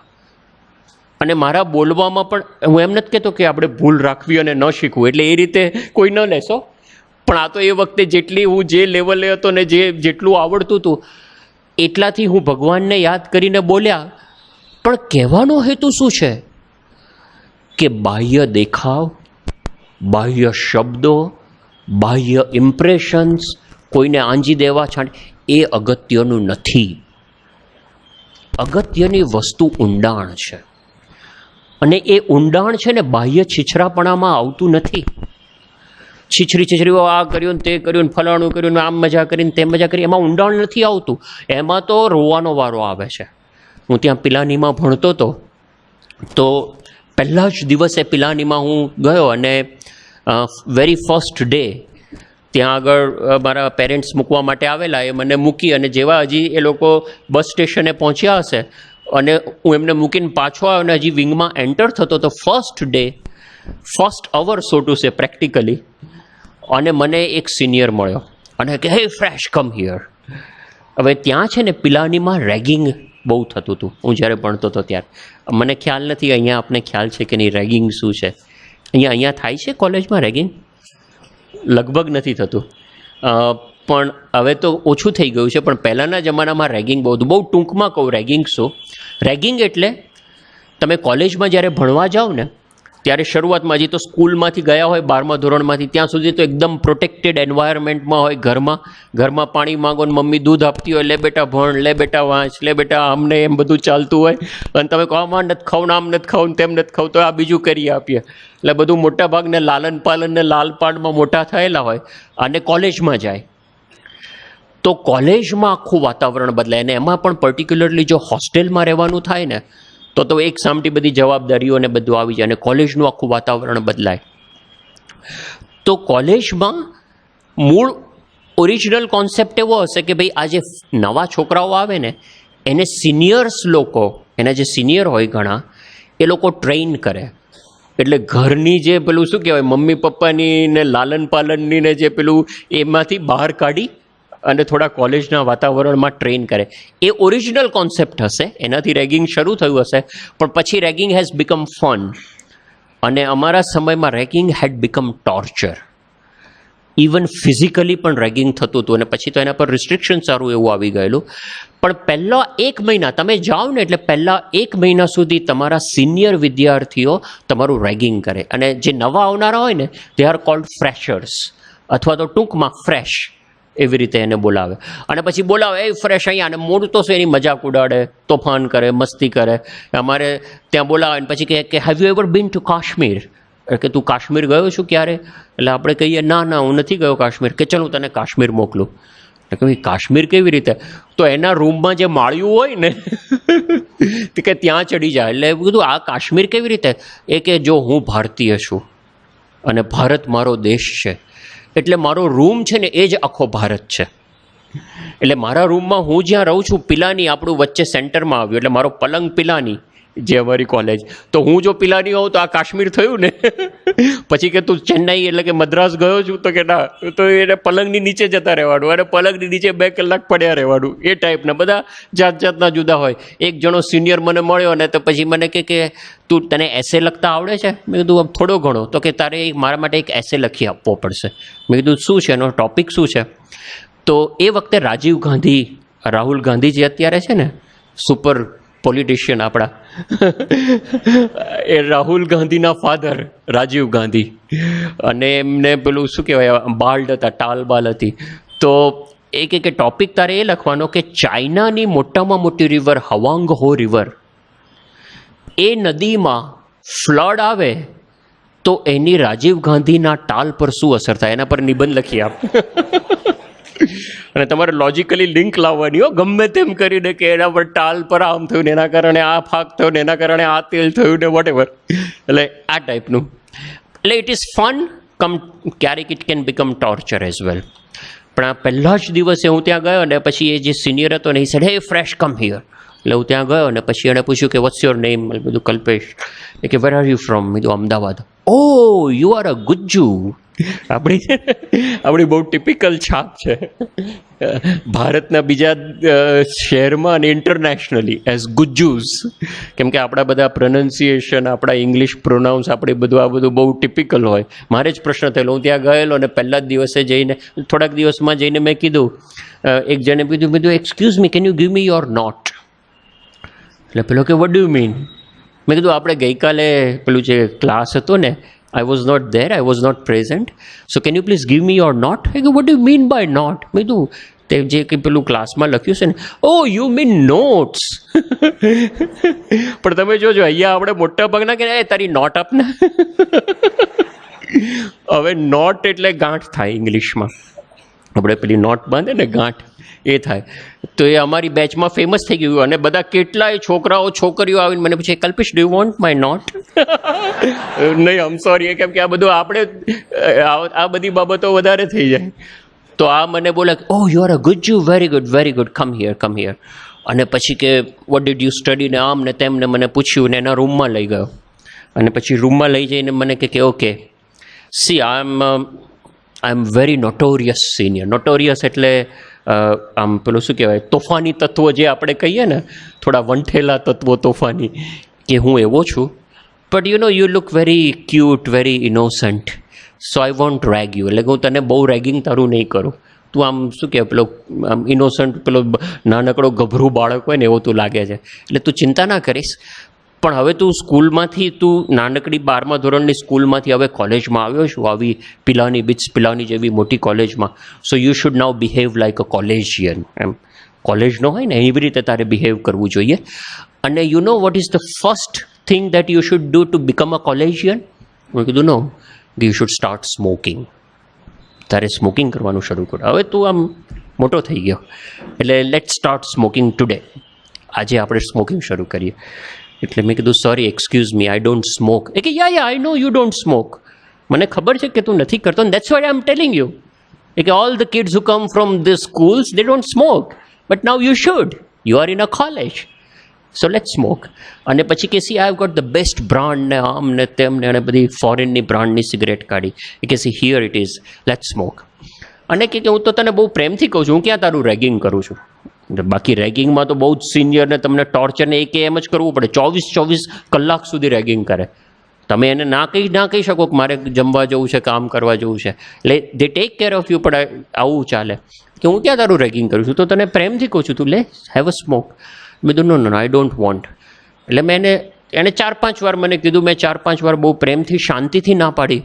પછી થોડોક ગુસ્સે થયો. એ કે સી, અત્યાર સુધી I have been good to you, okay, I have been telling you very openly, very friendly, but now I am telling you as your senior that you will have to smoke. તારે cigarette PV જ પડશે. મેં કીધું મારે નથી PV. તો કે તું હોશિયારી ના કર, અહીંયા પિલાનીમાં આવનારા તને ખબર છે 90% ઉપર લોકો બધા સિગરેટ પીવે છે. છોકરા હોય કે છોકરી હોય, બધા સિગરેટ પીવે છે. અને ધારો કે ચેઇન સ્મોકર ના હોય કે રેગ્યુલરલી ના પીતા હોય, પણ ઓકેઝનલી તો પીવાય ને, એમાં શું વાંધો છે? ઓકેઝનલી સિગરેટ પીવાય, ઓકેઝનલી દારૂ પીવાય, ઓકેઝનલી ડ્રગ્સ લેવાય, બધું કરાય. You must experiment, enjoy life. આ બધા એક્સપેરિમેન્ટ તારે કરવા જ જોઈએ, એમાં શું વાંધો છે? અને તું કરવાનો જ છું, ભલે તું અત્યારે મને ના પાડે. આ પિલાનીમાં આવીને બધા કરે છે, તુંય કરવાનો છું. એટલે હું તને પ્રેમથી કહું છું, આ સિગરેટ લઈ લે. એટલે મેં કીધું ના, મારે નથી લેવી. પછી એકદમ ગુસ્સે થયો. એ કે યુ આર નાઉ ઇન્સલ્ટિંગ મી. તું મને ના પાડે છે? તને ખબર છે હું કોણ છું? તું કોઈ પણને જઈને પૂછી આવો કે મોહિતે મને પકડ્યો છે, મોહિત મારા નામથી બધા થથરે છે, આમ ને તેમને લાંબુ લેક્ચર આપ્યું. તું એટલે મેં કીધું તારે પીવી જ પડશે સિગરેટ. હું તને કહું છું ને, એટલીસ્ટ ટેક 1 puff. એટલે પેલું સ્મોક કે ને, આમ એક પફ લે ને, એટલું તો તારે લેવું જ પડશે. મેં કીધું no sir, I don't want. Sir કહેવું પડે આ લોકોને, આ બધા સિનિયર્સને. No sir, I don't want. એમ તો કે પછી એણે સાંભળ્યું નહીં, એટલે સિગરેટ લીધી. એ સિગરેટ સળગાવી અને પેલું એ કર્યું. અને પછી હું ત્યાં ઊભેલો, એટલે સીધી મારા મોઢામાં અંદર આમ સિગરેટ ખોસી દીધી. એટલે જેવી સિગરેટ ખોસી ને મારા મોઢામાં, એટલે પછી મેં લઈને નીચે ફેંકી. અને જેવી મેં નીચે ફેંકીને એકદમ આગ બબૂલો થઈ ગયો. એ કે તું how der you do this. અને આમ જોરથી અહીંયા છાતી ઉપર આમ જોરથી ધક્કો માર્યો. એટલે પેલું ભીંત ઉપર માથું પછડાયું જોરથી, ના આમ અહીંયાથી પકડ્યો. એ કે તારી આટલી હિંમત, હું સિગરેટ આપું છું ને તું ફેંકી દે છે? Now I will show you who I am. અને હું તો હવે બીજા 4-5 સિનિયરને બોલાવું છું, અને તારું પ્રોપર રેગિંગ કરીશું. We will rape you, and physically તને અબ્યુઝ કરીશું. મારું જે થવું હોય થાય. I will rape you. Like literally આમ એટલો આમ આગ બબૂલો થઈ ગયેલો. એટલે હું તો ખરેખર ગભરાઈ ગયો. તો એ કીધું સાલું, આપણા મનમાં તો કે ભાઈ આ સિગરેટ નથી પીવી, આપણે મંદિરને સત્સંગને આને આ તો હજી તો પહેલો મારા પ્રેક્ટિકલી પિલાનીમાં પહેલો કલાક છે, પહેલો દિવસે નહીં, પહેલો કલાકના દિવસે જ આ છે. અને મનમાં સ્વામીને મહારાજ સ્વામીને પ્રાર્થના કરવા લાગ્યો કે આ શું કરશે. એ કે now you have to come to the Shiv Ganga. Shiv Ganges કરીને ત્યાં એક આખું થોડુંક જંગલ જેવું હતું. જંગલમાં આખી કેનાલ બનાવેલી, એટલે ગંગા નદી, અને એમાં વચ્ચે શિવજીની મૂર્તિ. પણ ત્યાં છે ને બધી જંગલની ઘાટીઓ ને એવું બધું હતું. એટલે અહીંયા પિલાનીમાં હું ગયો ને, એ પહેલાંના મારા જેટલા સિનિયર્સ હતા, અહીંયા આપણા અમદાવાદથી પણ અમુક સિનિયર હતા, તો એ બધાએ મને કીધેલું કે કોઈ પણ સિનિયર તને કહે ને કે તું શિવ ગંગા ચલ, તો તાર નહીં જવાનું. કારણ કે શિવગંગા એ છે ને સૌથી વધુ વગોવાયેલું સ્થળ છે. ત્યાં બધા જ પ્રકારના ફિઝિકલ અબ્યુઝિસ ને બધું જ થાય છે, એટલે ત્યાં તો નહીં જ જવાનું ગમે તે સિનિયર કહે ને. એટલે મને યાદ આવ્યું, મેં કીધું મારે જેની ના પાડેલી ત્યાં જ આ તો લઈ જાય છે. અને મેં કીધું ના મારે નથી આવવું. તો કે તું નહીં આવે તો હું તારે મારીને લઈ જઈશ, તારે આવવું જ પડશે. એટલે મેં કીધું સારું ચલો અત્યારે જવા તો દે. આ ભયંકર ગુસ્સામાં જાય. એને બીજા 2-3 સિનિયરને બોલાવ્યા અને પછી we went to Shivganga. 10-15 minute થોડું વોકિંગ થાય અને પછી રસ્તામાં આમ ગુસ્સામાં જતો અને એણે પૂછ્યું કે why did you do that? તું કેમ આટલો બધો એડેમન્ટ છું? તું કેમ આટલો બધો એડેમન્ટ એટલે પેલો જક્કી છું? તું કેમ આટલું બધું કરે છે? એટલે મેં કીધું કે સી સર, મારે બીજો કોઈ પ્રશ્ન નથી, મારે તમારું ઇન્સલ્ટ કરવાનો કોઈ હેતુ નથી, મારે બીજું કોઈ નથી. આઈ don't smoke because of religious reasons. કીધું હું આઈ બિલીવ ઇન પ્રમુખ Swami Maharaj, he is my ગુરુ. I believe in this Swaminarayan tradition. અને મારા ગુરુની આજ્ઞા છે કે ભાઈ આ સિગરેટ ન પીવો, દારૂ ન પીવો, અમારા ભગવાનની આજ્ઞા છે. મારે બીજું કંઈ તમારો ઇન્સલ્ટ કરવાનો હેતુ નથી. તમે મને બીજું કાંઈ પણ કરવાનું કહો ને, મને ક્યાં વાંધો છે. આ કેવળ મારા ગુરુની આજ્ઞા છે, એના કારણે હું નથી પીતો. કે નો no no, all that is rubbish ને, આવું તો બધા કહેતા હોય છે ને, બધા પીવે જ છે. પછી મેં કીધું જે કરતા હોય એ બધાને જે કરવું એ કરે, મારે નથી પીવી અને હું નથી પીવાનો. અને મારા ગુરુ મને બળ આપશે, મારે નથી કરવું. તો એમ કરતાં વાત કરતાં ત્યાં પહોંચ્યા અને ત્યાં શિવગંગા એક આખું પેલું એકદમ સેક્લુડેડ પ્લેસ હતું ને, ત્યાં મને કે તું બેસ અહીંયા. અને હું બેઠો. પછી મને કે પલાઠી વાળીને બેસ ને આંખો બંધ કર. મને થોડી બીક તો લાગી, મેં કીધું આ ખબર નહીં હવે શું કરશે. પછી આંખો બંધ કરી અને પછી મને સડનલી કે now you have to say what I say. એટલે કે હું જે બોલું ને એ તારે બોલવાનું. એટલે મને આમ આશ્ચર્ય થયું. મેં આંખ ખોલી તો એ પણ ત્યાં મારી સામે નીચે બેસી ગયેલો અને મને કે તું હાથ જોડ. એટલે મેં હાથ જોડ્યા અને કે sincerely you please tell sincerely whatever I tell. એટલે મેં કીધું શું? અને પછી એણે બોલવાનું શરૂ કર્યું. એનું નામ મોહિત હતું. તો એ મને કે now you say that and sincerely pray to your god and your guru. અને એણે પછી બોલ્યો કે O lord please bless Mohit. તમે મોહિતને એવા આશીર્વાદ આપો કે એનું જે સિગરેટનું વ્યસન છે ને છૂટી જાય. એટલે હું અને પછી તો મેં આમ આંખ ખોલી તો એ રીતસર આંખમાં ટીયર્સ હતા, આંખમાં આંસુ હતા. એ કે no please please please pray for me. પછી કે O lord please bless Mohit. તમે એને આશીર્વાદ આપો કે એનું દારૂનું વ્યસન છૂટી જાય અને એનું ડ્રગ્સનું વ્યસન છૂટી જાય. એ એકચ્યુઅલી ડ્રગ્સ ઉપર ચડી ગયેલો હતો. અને પછી લગભગ 10-12 મિનિટ સુધી તો આખી એની લાઈફનું કન્ફેશન, એણે બીજા જેટલા પરાક્રમો કર્યા હતા અને જે પ્રકારના પરાક્રમો, એ તો તમે કોઈ અજાણ્યા માણસને કહો પણ નહીં. એ બધી વસ્તુઓ એ બોલ્યો ત્યાં. અને કે તું સિન્સિયરલી પ્રાર્થના કર ભગવાનને કે મારે આમાંથી બહાર નીકળવું છે. અને પછી એણે મારો હાથ પકડ્યો. એ મને કે તું મને પ્રોમિસ આપ કે તું સિગરેટ નહીં પીવે ક્યારેય. એટલે મેં કીધું યસ હું તમને પ્રોમિસ. એ કે ના, અહીંયા બધા આવું કહેનારા છટકી જતા હોય છે પછી, પણ તે જે ગુરુની વાત કરી, તે જે પણ વાત કરી, સિગરેટ ના પીશ. અને પછી એણે વાત કરી એ કે હું એકચ્યુઅલી એ ત્યાં આસામમાંથી બહુ મોટું આખું દાર્જિલિંગમાં સેન્ટ પોલ સ્કૂલ છે, ઇન્ડિયાની જે ટોપમોસ્ટ સ્કૂલ છે. એમ દેહરાદૂનમાં દૂન સ્કૂલ ગણાય છે, એવી રીતે દાર્જિલિંગમાં સેન્ટ પોલ સ્કૂલ છે. આ બધી વેરી ઇલીટ ક્લાસ અને ટોપ ક્લાસની બધી સ્કૂલ. એમાંથી સેન્ટ પોલમાંથી આ ભણેલો અને એમાં CBSE બોર્ડના ઇન્ડિયામાં ટોપ 5માં આવેલો આ છોકરો. અને ત્યાં પિલાની ભણવા માટે આવ્યો અને કે મારી મધરે, મારા મમ્મીએ મને કહ્યું હતું કે બેટા તું ત્યાં જાય છે ને પણ દારૂ ને સિગરેટને હાથ ના લગાડીશ. પણ કે હું અહીંયા આવ્યો અને જેમ મેં તને આજે પહેલા જ દિવસે પકડ્યો ને એમ હું અહીંયા આવ્યો ને પહેલા જ દિવસે કોઈક સિનિયરે મને પકડ્યો અને આવું જ કર્યું કે તારે સિગરેટ પીવી છે. તો મેં કીધું, અને આવું થોડુંક જોરથી કીધું. તો મેં કીધું હા લાવો ને, હવે એક પફમાં શું વાંધો છે. એટલે મેં એક પફ લઈ લીધો કે 1-2 આપણે ફૂંક મારી લઈશું પછી ક્યાં છે. પણ કે એ પછી સિનિયર મિત્ર બની ગયો ને આમ થયું ને તેમ થયું ને. એમાંથી ધીમે ધીમે ધીમે મને ખબર ન પડી કે ક્યારે હું વધુ સિગરેટ પીવા લાગ્યો, ક્યારે હું વધુ દારૂ પીવા લાગ્યો, ક્યારે ડ્રગ્સ ઉપર ચડી ગયો. અને આ ટોપર, ઇન્ડિયાનો CBSEનો ટોપ 5નો ટોપર મોહિત સાયકિયા, એ કે અત્યારે છેલ્લા 2 વર્ષથી મારા એક પણ ગ્રેડ બનતા નથી, હું સતત પેલું એ થઉં છું. અને મેં કીધું મને કે પ્લીઝ તું મારા માટે પ્રાર્થના કર, પ્લીઝ પ્રે ફોર મી. આમ તમે એની જુઓ ને, આજીજી કરે કે પ્લીઝ પ્રે ફોર મી. હવે મારે છૂટવું છે, હું છૂટી નથી શકતો. My whole life is ruined. પછી તો મેં એના માટે પ્રાર્થના કરી, રોજ પૂજામાં પણ પ્રાર્થના કરતો હતો, પણ અનફોર્ચ્યુનેટલી એને પછી ત્યાંથી ડિટેન કરી દીધો, એટલે એમાંથી કોલેજમાંથી કાઢી મૂક્યો એને. અને પછી શું થયું મને ખબર નથી, પણ on the very first day આ આપણને એક્સપિરિયન્સ થયો. આપણે થોડીક દ્રઢતા રાખીએ ને, થોડીક, તો ભગવાન મદદ કરે જ છે. પેલું જેને કહે કે દ્રઢતા જોઈને મદદ કરે મુરારી.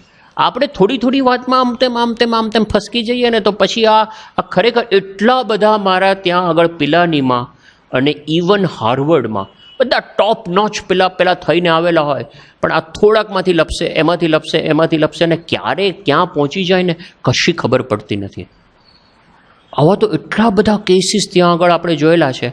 અને એની સામે જો ભગવાન અને સંત સામી દ્રષ્ટિ હોય તો ગમે તેટલા ડિફિકલ્ટ પ્રશ્નો આવે, ગમે તેટલી મુશ્કેલીઓ આવે, ગમે તે થાય, એમાંથી માર્ગ નીકળે જ છે. આપણને થાય ને કે મારાથી થાય, નહીં થાય, આ થાય, બધી વસ્તુઓ. મને ગઈકાલે એક બે જણાએ પ્રશ્ન આપેલા કે ભાઈ સ્પીડ થિંકિંગ કેવી, અરે ટાઈમ મેનેજમેન્ટ કેવી રીતે કરવું, સ્પીડમાં આ કેવી રીતે કરવું, એટીટ્યૂડ કેવી રીતે ડેવલપ કરવો, જેટલા આપણા પ્રશ્નો હશે ને, એક જ ઉપાય છે, ભગવાન અને સંત. બીજો કોઈ ઉપાય જ નથી. અને એમને પ્રાર્થના, અને એ સાથે હશે ને, એ બધું સુજાડશે. કેમ કે આમાં છે ને, ક્યારે કયો માર્ગ કેટલો અપનાવો ને, વી ડોન્ટ નો. ક્યારે પકડી રાખવું ને ક્યારે મૂકી દેવું ને, વી ડોન્ટ નો. એ આપણને સુજાડે, એ આપણને માર્ગદર્શન આપે.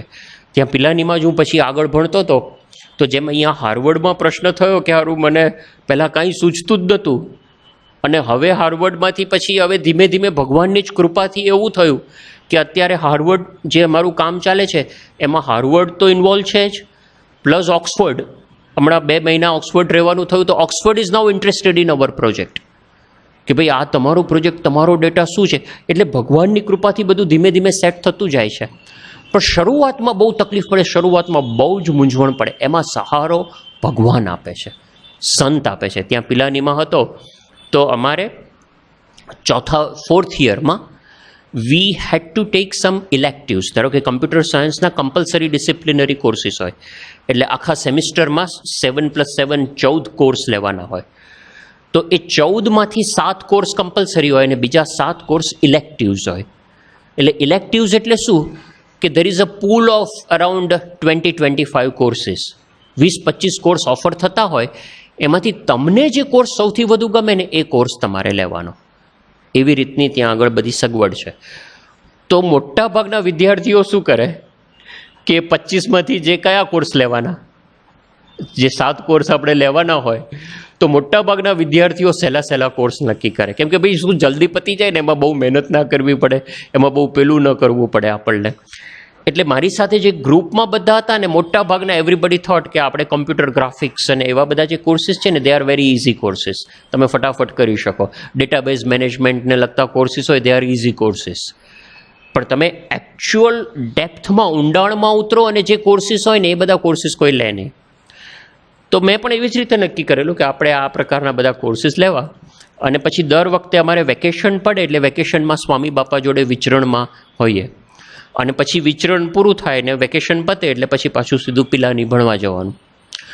તો બાપા સાથે વિચરણમાં હતા અને ખૂબ સ્વામી લાભ આપે, સુખ આપે. અને પછી વેકેશન પૂરું થયું ને જવાનું હતું, ત્યારે છેલ્લા દિવસે બાપાએ પૂછ્યું, સ્વામી કે હવે તારે આજે સેમિસ્ટરમાં તું જાય છે, એમાં શું ભણવાનું? એટલે મેં વાત કરી, મેં કીધું સ્વામી આટલા કોર્સીસ કરવાના, આવા ઇલેક્ટિવ લેવાના. બાપા કે ઇલેક્ટિવ એટલે શું? એટલે મેં બધું બાપાને સમજાવ્યું કે મેં કીધું સ્વામી આવા કોર્સીસ હોય, એમાંથી જે તમને મનપસંદ હોય ને, જેની જેવી રુચિ એવા કોર્સ લેવાના. તો બાપા કે આપણે છે ને સહેલા કોર્સ નહીં ગોતવાના. બાપા છે ને સીધી નાળ પકડી, એમને ખબર છે કે સહેલા કોર્સ આપણે નહીં શોધવાના. સ્વામી કે આપણે એવા કોર્સ લેવાના કે જેમાં આપણો પાયો પાક્કો થાય, આપણો પાયો મજબૂત થાય. સ્વામી કે ફંડામેન્ટલ પાકા થાય ને એવા કોર્સીસ આપણે લેવાના. એટલે મેં કીધું સ્વામી પણ એ તો બધા બહુ અઘરા હોય. સ્વામી કે અઘરા હોય એની ચિંતા નહીં કરવાની, એ ભગવાન પાર પાડશે. અને આપણે અઘરા હોય સહેલા હોય કે આપણે તો ભગવાનને રાજી કરવા માટે કરવાનું છે. પેલું ભગવાનને રાજી કરીએ ને એ નિર્ગુણ ક્રિયા, એટલે ભગવાનને રાજી કરવા માટે કરવાનું છે. તો આપણે તો એ ચિંતા નહીં કરવાની, પણ સારા કોર્સીસ ને સારા પ્રોફેસર હોય ને એની સાથે ભણવાનું. મેં કીધું સારું સ્વામી. પછી પાછો આવ્યો અને પછી બીજા બધા સિનિયર્સને મળ્યો અને તપાસ કરી. તો there was this course called combinatorial mathematics. અને એ કોર્સ ભયંકર અઘરો, ખરેખર અઘરો કોર્સ હતો. પણ એ કોર્સ જે આમાંથી કમ્પ્યુટર સાયન્સમાં ભણતા હશે એને કદાચ ખ્યાલ આવશે કે ઇફ યુ માસ્ટર કોમ્બિનેટોરિયલ મેથેમેટિક્સ તો તમે છેક ઓપરેટિંગ સિસ્ટમ લેવલનું બહુ જ સારું પ્રોગ્રામિંગ કરી શકો. અને આખું એ કમ્પ્યુટરનો જેને કહેવાય ને કે નાડી પ્રાણ કહેવાય ને એવો કોર્સ કહેવાય. એ શીખીએ તો કમ્પ્યુટરના બધા ફંડામેન્ટલ્સ ક્લિયર થાય. પણ એ કોર્સ અઘરો સખત છે. અને બીજું ત્યાં પિલાનીમાં કેવું હતું કે એ કોર્સ તો અઘરો હતો, પણ એ કોર્સ શીખવનારા જે પ્રોફેસર હતા ને તમાનકર કરીને, હી વોઝ ઇવન પોતે જીનિયસ, પોતે બહુ જ બુદ્ધિશાળી અને એકદમ ઊંડાણથી રિસર્ચ કરનારા, પણ હી કુડ નોટ ટીચ વેલ. આમાં ઘણી વખત શું થાય છે, માણસ પોતાને બધા ફંડામેન્ટલ્સ બહુ ક્લિયર હોય પણ એ શીખવાડી ના શકે. એટલે બધા સિનિયર્સ મને એમણે શું કીધું કે કલ્પેશ આ કોર્સ બહુ સારો છે, ફંડામેન્ટલ ક્લિયર થાય એવું છે, પણ તું લઈશ નહીં. કેમ કે આ પ્રોફેસર છે ને બહુ વિચિત્ર છે, મહાવિચિત્ર છે. એક તો શીખવતા નથી અને પાછો બહુ આમ ટેમ્પર એમનો સખત છે, ગુસ્સાવાળા છે. એટલે આ કોર્સ લઈશ નહીં. પણ પછી મેં કીધું બાપાની ઈચ્છા હતી કે આપણે તો ભગવાનને રાજી કરવા માટે કરવાનું છે અને ફંડામેન્ટલ ક્લિયર થાય એવા કોર્સ લેવાય, એટલે પછી મેં આ કોર્સ લીધો. હવે મારી સાથેના બધા જ મિત્રો, ખાસ મિત્રો, એ બધા કે યાર આ તમે આ તું ક્યાં કોર્સ લે છે, દોઢ ડાયો થાય છે ને આમ ને તેમને. આપણે બધા મિત્રો બધા એવું કહે ને કે ભાઈ યાર તું શું લે છે, તો મેં કીધું વાંધો નહીં, જે ભગવાનની ઈચ્છા ને એમ કરીને કોર્સ લીધો. હવે એમાં કેવું હોય, પહેલા જ દિવસે હું ગયો ક્લાસમાં અને પ્રોફેસરે સીધા ઇક્વેશન લખવાના શરૂ કર્યા. આ લખે આમ પેલા મેથેમેટિક્સના જે ઇક્વેશન હોય ને આમ બોર્ડ ઉપર લખે ઇક્વેશન, પછી ઇઝ ઇક્વલ ટુ, પછી એના પછી આમ કરી દેટ મીન્સ ઇમ્પ્લાઇઝ ધીસ. એ લખતા જ જાય, જાણે પોતે એકલા કરતા હોય ને પાછળ કોઈ બેઠું નથી એમ લખતા જાય. હવે આમાંથી પહેલાંમાંથી બીજું સ્ટેપ કેવી રીતે આવ્યું આપણને ખબર જ ના પડે. તો પહેલો તો આખો ક્લાસ આવી રીતે ગયો, એમાં કાંઈ ખબર પડી નહીં. અને મારી સાથે ક્લાસમાં બીજા 10 જણા હતા, એમાંથી અડધાને કાંઈ ખબર પડી નહોતી અને બાકી અડધાને થોડી ખબર પડતી હતી. પણ કોઈની હિંમત ના ચાલે પૂછવાની કે આમાંથી આ કેવી રીતે આવ્યું, કેમ કે બધાને એનો સ્વભાવ ખબર. પછી બીજો ક્લાસ આવ્યો, બીજા ક્લાસમાં એણે શરૂ કર્યું, ઇક્વેશન લખ્યું, ઇમ્પ્લાઇઝ ધીસ. હવે આમાં થાય શું, તમે મેથેમેટિક્સમાં શું હોય કે તમે ઇક્વેશન લખો, પછી કોઈક થિયરમ એપ્લાય કરો, એટલે એના આધારે બીજું, એના આધારે ત્રીજું, એના આધારે ચોથું, એના આધારે પાંચમું, એમ 11મું સ્ટેપ તમે આવો ને એ હજી આ પેલો માણસ આ તમાનકર પહેલું ઇક્વેશન લખતા હોય ને એટલા વખતમાં એના મનમાં 11 સ્ટેપ ચાલી ગયા હોય. એટલે પછી એ ઇમ્પ્લાઇઝ કરે ને ત્યારે એના મનમાં 12મું ચાલતું, એટલે સીધું 12મું લખે. પણ ભાઈ અમને ક્યાંથી ખબર પડે, તમે જીનિયસ છો, તમે બુદ્ધિશાળી છો, અમને ક્યાંથી ખબર પડે. એટલે મેં પછી હિંમત કરીને પૂછ્યું, મેં કીધું excuse me sir, how did you get this step from the earlier one? આગળમાંથી આ કેવી રીતે તમે લાવ્યા? તો આમ પાછળ વળીને જુઓ. હવે એ પાછા પ્રોફેસર કેવા હતા, મૂળ અમેરિકામાં હતા, હાર્વર્ડમાં જ હતા, MIT, હાર્વર્ડની સાથે MIT છે, ત્યાં MITમાં હતા. અને ત્યાં વર્ષો સુધી ટોપ લેવલનું રિસર્ચ કરતા હતા. પણ ત્યાં એમને કાર એક્સિડન્ટ થયો એટલે એમની એક આંખ જતી રહેલી અને એટલે પછી ઇન્ડિયા પાછા આવ્યા. પણ એ બીજી એક આંખે એટલું સ્ટડી કરે કે એક બીજી આંખે પણ એમને જે કાચના આપણે ગ્લાસના નંબર 14, એટલે પેલું આપણે પેલી નહીં આ થમ્સઅપની ને એની બોટલ આવે ને એ બોટલના પેલા જાડા ગ્લાસ, આટલા જાડા ગ્લાસ, અને એમાં પણ છે ને આટલું નજીક રાખીને વાંચે, આમ આમ આમ. આ તો આંખ બંધ જ હોય, આમ આમ આમ વાંચે, આટલું નજીક 2 કે 3 ઇંચ દૂર રાખીને વાંચે. અને આમ એ હોય એના માટે એ જ દુનિયા હતી. એટલે મેં પેલો ક્વેશ્ચન પૂછ્યો ને કે આ એક્સક્યુઝ મી, મને how do you get this step from the earlier one? તો આમ એકદમ પાછળ વળી જાણે કોઈ આમ એના કામમાં ગળા ડૂબ હોય ને તમે ડિસ્ટર્બ કર્યા હોય ને. Actually was suppose to teach કે આમાંથી આ કેવી રીતે આવ્યું, પણ એની જગ્યાએ તો લખી જ રાખે. એટલે આમ પાછળ વળીને જોયું, excuse me, what is your name?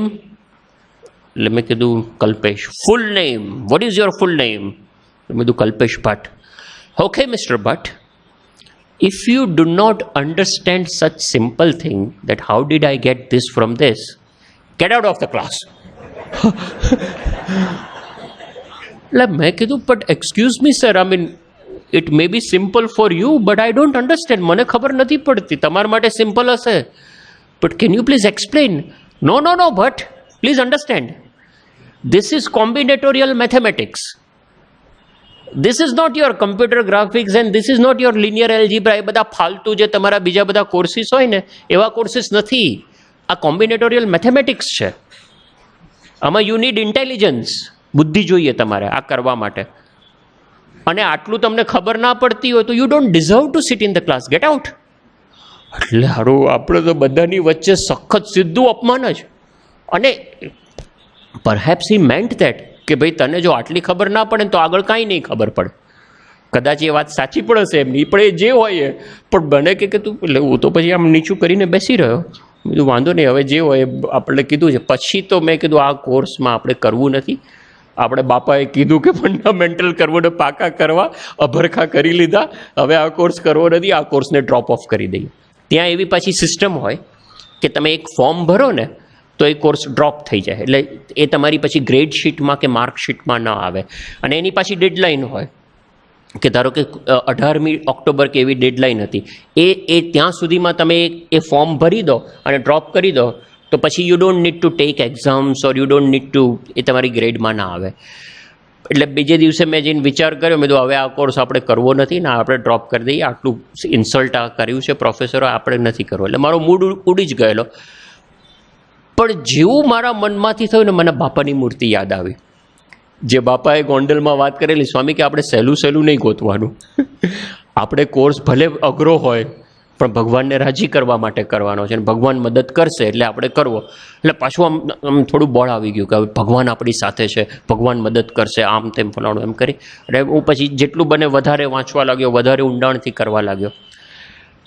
ક્લાસમાં જો કે બહુ ખબર તો પડતી જ નથી, પણ થોડી થોડી ધીમે ધીમે ખબર પડવા લાગી. એમ કરતાં કરતાં ફર્સ્ટ એક્ઝામ આવી. ત્યાંની સિસ્ટમ કેવી છે કે 4 મહિના હોય તો પહેલા મહિનાના દર મહિનાના અંતે એક્ઝામ આવે. અને જે 4 મહિના હોય તો 20 અને ફાઇનલ એક્ઝામ 40 માર્ક્સ. એટલે આ 20 માર્કની એક્ઝામ પણ પાછી 3 કલાક ચાલે. 3 કલાકમાં તમારે 20 માર્ક, એટલે ટોટલી 20 20 20 અને 100. અને 100માંથી જે માર્ક્સ આવે ને એના આધારે ગ્રેડ આપે. એ રીતની ત્યાંની આખી સિસ્ટમ છે. એટલે 1 મહિનો પૂરો થયો, પહેલી એક્ઝામ આવી અને મને ખબર હતી કે આપણે આમાં કાચા છીએ, આપણને ખબર નથી પડતી. એટલે મેં સખત મહેનત કરી, બરાબર 7 દિવસથી એ જ કરતો હતો. આમ તો આવી બીજા 7 દિવસની આવી એક્ઝામ આવે, 7 કોર્સની એક્ઝામ આવે, પણ I focused more on this course. અને બરાબર મહેનત કરી અને એક્ઝામ આપી. 20 માર્કની એક્ઝામ હતી અને આઈ ગોટ 2 આઉટ ઓફ 20. આટલી 7 દિવસની સખત મહેનતના અંતે આઈ ગોટ 2 આઉટ ઓફ 20. એટલે પછી મેં કીધું સારું, હવે તો જો આ તો ભગવાનને પ્રાર્થના કરી હતી, બધું કર્યું હતું, એમનું બોર્ડ લાઈન કરવાનો પ્રયત્ન કરેલો, પણ આમાં કંઈ આપણું ગજ વાગે એમ નથી. આ આપણું કામ નહીં, છોડી દો. અને મેં ફોર્મ લીધું, એ ફોર્મ ભર્યું અને ફોર્મ ભરી અને હું ત્યાં ડ્રોપ બોક્સમાં નાખવાનું હોય એ નાખવા માટે નીકળતો હતો અને પેલો પોસ્ટમેન આવ્યો. તે વખતે હું બહુ પહેલાંની વાત કરું છું, 90sની વાત કરું છું. એ વખતે કંઈ આ બધા ઈમેલ કે આ કે તે હતું નહીં, પેલું ઇવન મોબાઈલ કે કશું નહોતું. એટલે પેલો પોસ્ટમેન આવ્યો અને પોસ્ટમેનમાં હાથમાં બાપાનું કવર છે ને, આમ તિલક ચાંદલાવાળું, બહુ આમ તરત જુદું દેખાઈ આવે. હવે હું એકદમ ખુશ થઈ ગયો, કેમ કે બાપા છે ને કાયમ નિયમિત પત્ર વ્યવહાર ચાલતો, એટલે દર સેમિસ્ટરમાં સ્વામીના 1 કે 2 પત્રો આવે. એટલે હું એકદમ ખુશ થઈ ગયો. બાપાનો પત્ર આવ્યો, મેં બાપાનો પત્ર ખોલ્યો. સ્વામી બધા આશીર્વાદ ને બીજું બધું લખ્યું હતું. એમાં ખાસ બાપાએ લખેલું, સ્વામી કે તે પેલો આપણે જે કોર્સ લેવાનો હશે એમાં જે આપણો ફંડામેન્ટલ કે આપણા મૂળ પાયાના સિદ્ધાંતો ક્લિયર થાય એ કોર્સ લીધો હશે અને એ કોર્સમાં ભગવાન મદદ કરશે. આપણે સહેલા કોર્સ નહીં શોધવાના. જે બાપાએ ગોંડલમાં વાત કરેલી ને એ જ વાત સ્વામીએ પત્રમાં લખી, અને ભગવાન મદદ કરશે, કૃપા કરશે, આમ છે તેમ છે. મેં કીધું અરે બાપરે, આ પત્ર એક દિવસ મોડો આવ્યો તો સારું થાત, પેલું ફોર્મ મેં ડ્રોપ કરી દીધું હોત, પણ એ જ વખતે આવ્યું એટલે કીધું ચલો વાંધો નહીં, હવે બાપાની ઈચ્છા છે સ્વામીને રાજી કરવા. ફરી મહેનત કરી, ફરી સખત મહેનત કરી. બીજા વખતે 15 દિવસથી, એટલે લિટરલી હું રાત દિવસ મહેનત કરતો હતો, અને ફરી સખત મહેનત કરી. બીજી એક્ઝામ આપી બીજા મહિનાના અંતે, 20 માર્કની એક્ઝામ. એમાં પણ પ્રોગ્રેસ થયો મારો. I got 1 out of 20. એટલે પ્રોગ્રેસ એટલે આમ બીજી દિશામાં પ્રોગ્રેસ થયો. અને પછી તો જે મારું મેં કીધું આ આપણું હવે કામ નહીં, કેમ કે 40માંથી 3 માર્ક મારા ક્લાસમાં. જો કે આખા ક્લાસમાં ટોટલ હાઈએસ્ટ 40માંથી 17 હતા, પણ તોય આમ it was 17 was the highest in the class, એટલે ઇટ વોઝ ટફ લેવલ. પણ આમાં શું થાય, પિલાનીમાં કમ્પેરેટિવ ગ્રેડિંગ હોય. તમારે 10 સ્ટુડન્ટ હોય તો એમાંથી 40માંથી 17 વાળાને એ ગ્રેડ મળે, પછી એનું કર્વ બનાવે બધાના માર્કનું, અને જે મિનિમમ હોય ને એને ડી. તો મારો મિડ ટર્મમાં ડી ગ્રેડ આવ્યો. એટલે આ જે પ્રોફેસર છે તમાનકર, એમણે મને બોલાવ્યો એમની ઓફિસમાં, અને પછી મને કીધું કલ્પેશ, હું તને બહુ પ્રેમથી સારી રીતે કહું છું કે this is not your cup of tea, this is not your capacity. તારી કેપેસિટી આ નથી, અને એમાં તારે ખરાબ લગાડવાની જરૂર પણ નથી. દરેક જણનો પોતપોતાનો આઈક્યુ હોય છે, દરેક જણની પોતપોતાની ઇન્ટેલિજન્સ હોય છે, તો આ તારી નથી. This is not your cup of tea. Why are you pursuing? તું કેમ આ કન્ટિન્યુ રાખે છે? Why don't you drop this course? You have got 3 out of 40, your grade is D. અને પછી જો આવું જ કન્ટિન્યુ કર્યું 60 માર્કમાં, તો તું ફેલ થઈશ, અને તારી ગ્રેડ શીટમાં તું ફેલ થઈશ ને, ઇટ ઇઝ નોટ ગુડ. બીજા બધા ગ્રેડ સારા છે, પણ આ એક ગ્રેડ શીટમાં તું ડ્રોપ કરીશ ને તો ગ્રેડ શીટમાં અપિયર જ નહીં થાય, આ નામ જ અપિયર નહીં થાય. પણ આ તો કેવું થાય છે, તું હાથે કરીને તારી ગ્રેડ શીટમાં આવે છે કોમ્બિનેટોરિયલ મેથેમેટિક્સ, અને you have failed the course. એટલે કોઈ પણ તારે જોબ લેવી હોય કે આગળ કાંઈ પણ કરવું હોય તો બધા કે ઓ કોમ્બિનેટોરિયલ મેથ્સ આટલું જ નથી આવડતું, ફેલ થયો.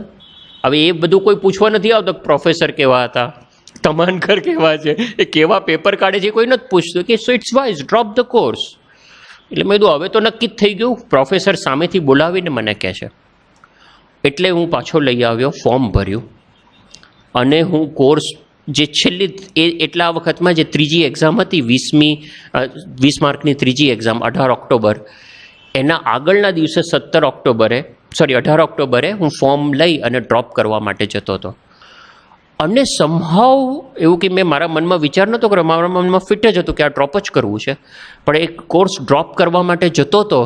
અને સમહાવ સ્વામી બાપાની પ્રેરણાથી હું લગભગ 10 મિનિટ ચાલવાનું થાય, આમ સતત પેલો જે બાપાનો ગોંડલનો પ્રસંગ અને પત્ર એ યાદ આવે. અને બાપા જે બોલતા હતા સ્વામી કે આપણે ભગવાનને રાજી કરવા ભણવાનું છે, ભગવાનનું બળ લઈને ભણવાનું છે, હિંમત નહીં હારવાની, એ મનમાં સતત ચાલ્યા જ કરે. એટલે પાછું આ એવું નથી કે મેં જાતે આમ વિચાર કર્યા અને કોન્શિયસલી વિચાર કરતો હતો, પણ એ બાપાની જ પ્રેરણા અને એનાથી ચાલ્યા જ કરે.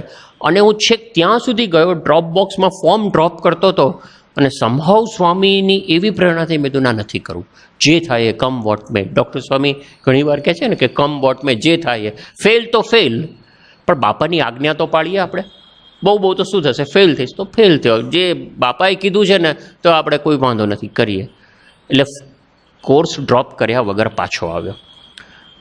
અને બીજે જ દિવસે 3rd એક્ઝામ હતી, 20 માર્કની ત્રીજી એક્ઝામ હતી. અને પછી પાછો આવ્યો ને, આમાં તો મેં વાંચ્યું જ નહોતું. પહેલાં આગળ તો હું 2 અઠવાડિયા સુધી વાંચતો હતો. આ ત્રીજી એક્ઝામ માટે તો મેં વાંચ્યું જ નહોતું એક દિવસ, કેમ કે મારા મનમાં નક્કી જ હતું કે મારે કોર્સ ડ્રોપ કરવો જ છે, એટલે તો વાંચ્યું નહોતું. પછી મારા મનમાં એમ હતું કે વાંચું કે ના વાંચું, શું ફેર પડે છે, 2 માર્ક આવે કે 1 માર્ક આવે કે 0 આવે, શું ફેર પડે છે, જે આવડશે એ લખી નાખશું. પણ એમ કરતાં છે ને હું થોડીક બુક્સ ખોલી, બધા પાના આમથી આમ તેમ ફેરવ્યા, કંઈ સમજ પડી નહીં, એટલે હું સૂઈ ગયો. આમ પેલું એ આમ તંદ્રાવસ્થા જેવું કહેવાય ને, એમાં હું સૂઈ ગયો.